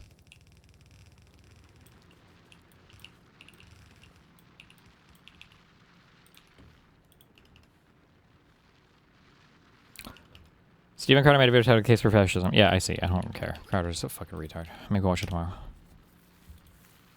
What is this? My greatest concern right now is that the state of Israel is losing support all across the political spectrum here in the U.S. Oh, no. And I believe that Why does that concern you? I think we're leaving a vacuum on the left and the progressive wing to speak to this criticism in a way that is in line with our values, to where people like Tucker Carlson and Candace Owens, who are raging anti-Semites and white supremacists and Christian nationalists, are pretending to care about Palestinian safety when really it's just masking their overt hatred for Jewish people. You're singing my song. And if we are not presenting our vision of what we believe in with our democratic values that extends not just to the Palestinian people, but to the Israeli people and to the Jewish people, you know, that land has a distinctly Jewish character, a distinctly Christian character, a distinctly Muslim character. Yeah. It's a land that has seen bloodshed for centuries. And we, I think, are doing a disservice to the people of that region by not offering our progressive vision in a in a way that isn't immediately swatted down as, bigoted or anti-Semitic. And that's going to require a lot of conversations, a lot of hard conversations. There will be things that we learn, there will be missteps and mistakes made. But as long as we're continuing that conversation, we are at the very least presenting an actual vision in line with our values that can combat and hopefully silence a lot of the anti-Semitism that's coming from the right, because we're leaving that vacuum wide open right now if we are afraid to have these conversations.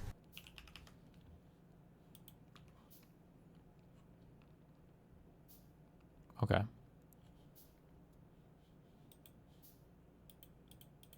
What? Okay, yeah, I see Twitter.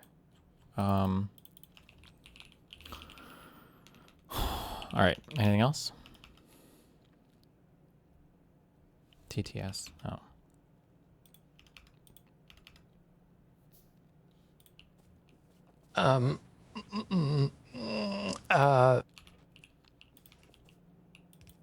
Okay, good. Ooh,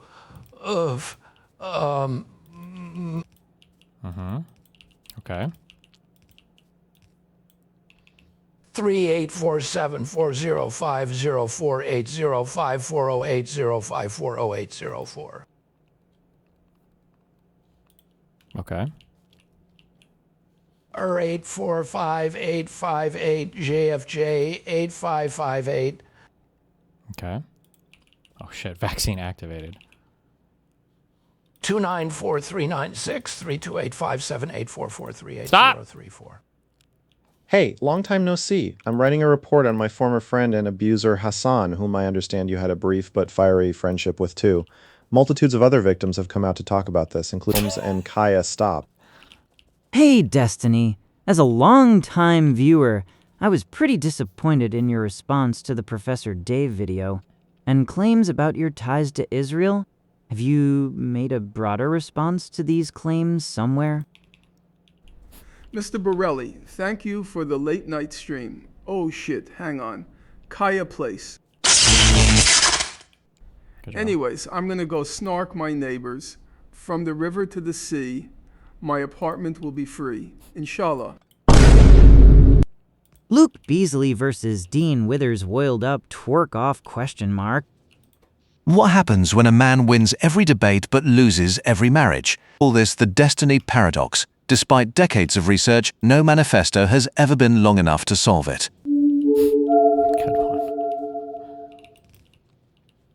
Oh, yes, Hassan Puka is right. China love Mao. Mao no kill nobody or accident. What is China who is government this? no authoritarian. China government tolerate dissent among the Chinese people. CIA lie. Muslim ethnic group in China live in paradise. Oh, hi, mate! Metalloid sword here! Carkin axed, what gravy Gomish doing these days? GSN. Amazing. I can be way more retarded than Mippernountain. Negative $74 is still pretty hard to beat. Amazing. Barbar.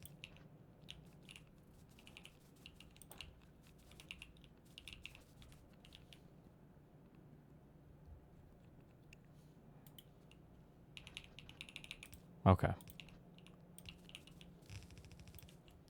Are we good?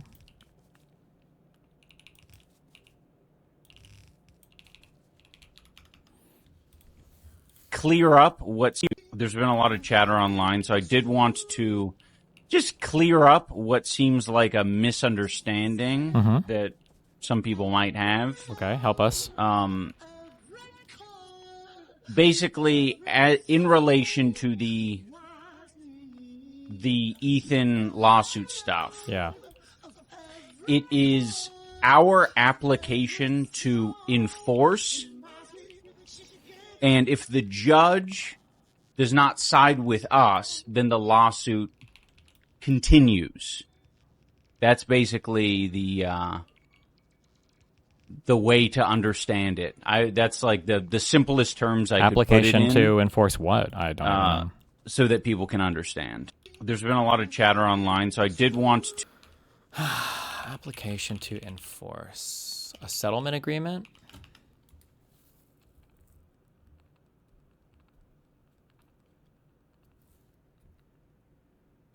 Thanks. Yeah, like, why not like bring your lawyer on, or just like have the motion or whatever you're discussing, and like bring that.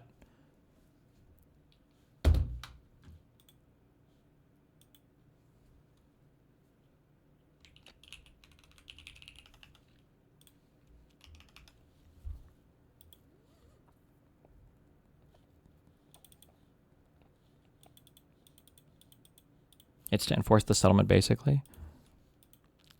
Well, yeah, but I don't know why. Nothing that they're saying is clarifying anything. Hopefully this is full screen. Is it full screen? Jesus Christ. Professor Dave is deleting Lonerbox's comments.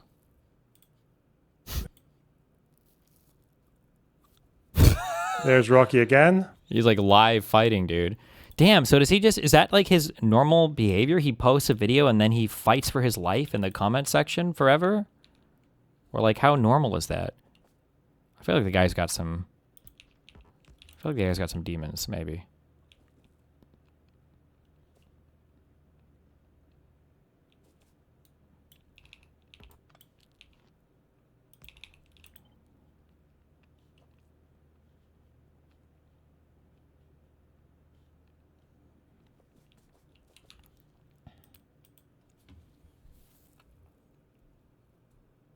There's no way this number is real.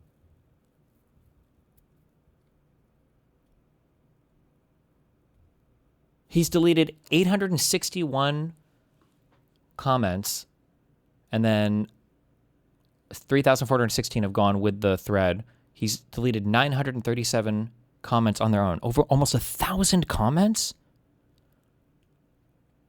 And then he's made 741 comments himself. The last comment was 2 minutes ago. Bro, is that correct? 2 minutes ago? Or no, wait, maybe this is updated 2 minutes ago.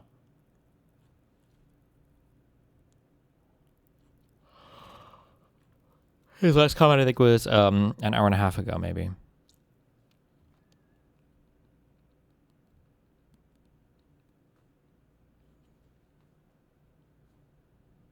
Jesus Christ.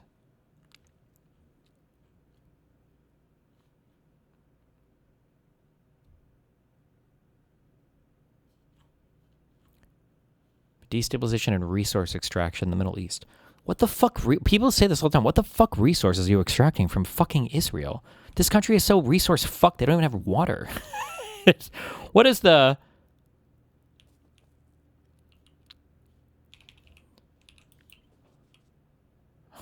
My name, Masand. But actually...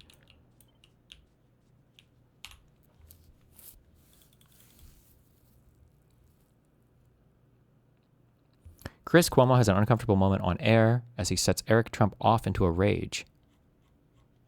I think that it is fair to say it looks like the administration is going after its political opponents now and doing exactly what you say you oppose.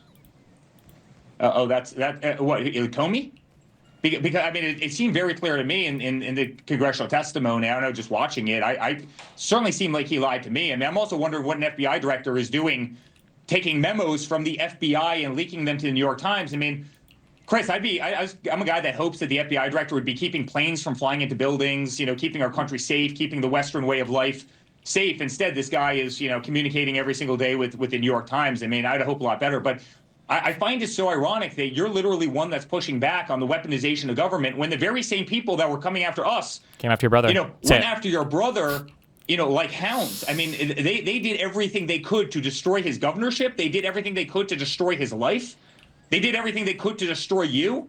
I sat in that same seat. The only difference is my last name wasn't Cuomo. My last name was Trump. They were trying to destroy my father. And by doing that, they were trying to destroy me, and they were trying to destroy the Trump organization. They were trying to take all our assets and strip our name off of every building in New York City. You've been on the receiving end of the very same people that I've been on the receiving end of. And so to play coy with me as if this isn't happening in the United States of America just seems ironic and foolish given what you've been through more so than anybody. Hold on a second. What did you just say that you think I'm doing? I'm asking you questions about whether or not, if something is wrong, it is also wrong to do the same thing when you get back in power, which certainly happened the first time the administration came in. You went right after Biden, and I don't mean you weren't part of the administration. I'll get to you in a second in terms of what's going on right now. But if you think I'm playing coy, you don't know me as well as you should. Chris, I'm not playing coy. I know what happened to me, Chris, Eric. did we? I'm saying Chris, that and it was what is horrible happening now looks like what was done to you. That's why I'm asking the question. Did we raid Biden's home? You know, did we try and bankrupt Biden? Did they come after us? Did we weaponize every AG and DA, you know, against Biden? Do we do that against Hunter Biden, who had a laptop from hell, pictures of cocaine, illicit drug use, prostitution? You know, did we do that? Did we make up a dirty dossier about Biden? Did they try and destroy Biden's marriage? Yeah. You know, I mean, like, for all of this stuff was spotlighted. Did we make up All of their stories that life was Biden had spotlighted. secret servers in the basement of his home, communicating You did with Hillary the Kremlin Clinton. in Russia. You know, did we strip Biden off the ballot of multiple states? Did we take Biden off of Twitter and Instagram and Facebook and try to silence his voice so he couldn't communicate? Did we put Biden in a courtroom every single day? 91 felony counts that have all been overturned for my father now, right? For nonsense, to try and keep him off of a campaign trail. That have been overturned? You mean the cases that were dropped? To try and destroy his life? You know, did we do any of that? He mad.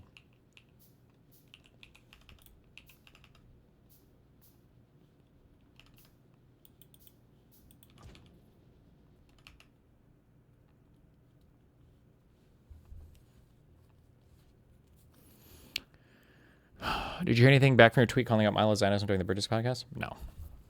All right. I love you. Be careful. Stay safe.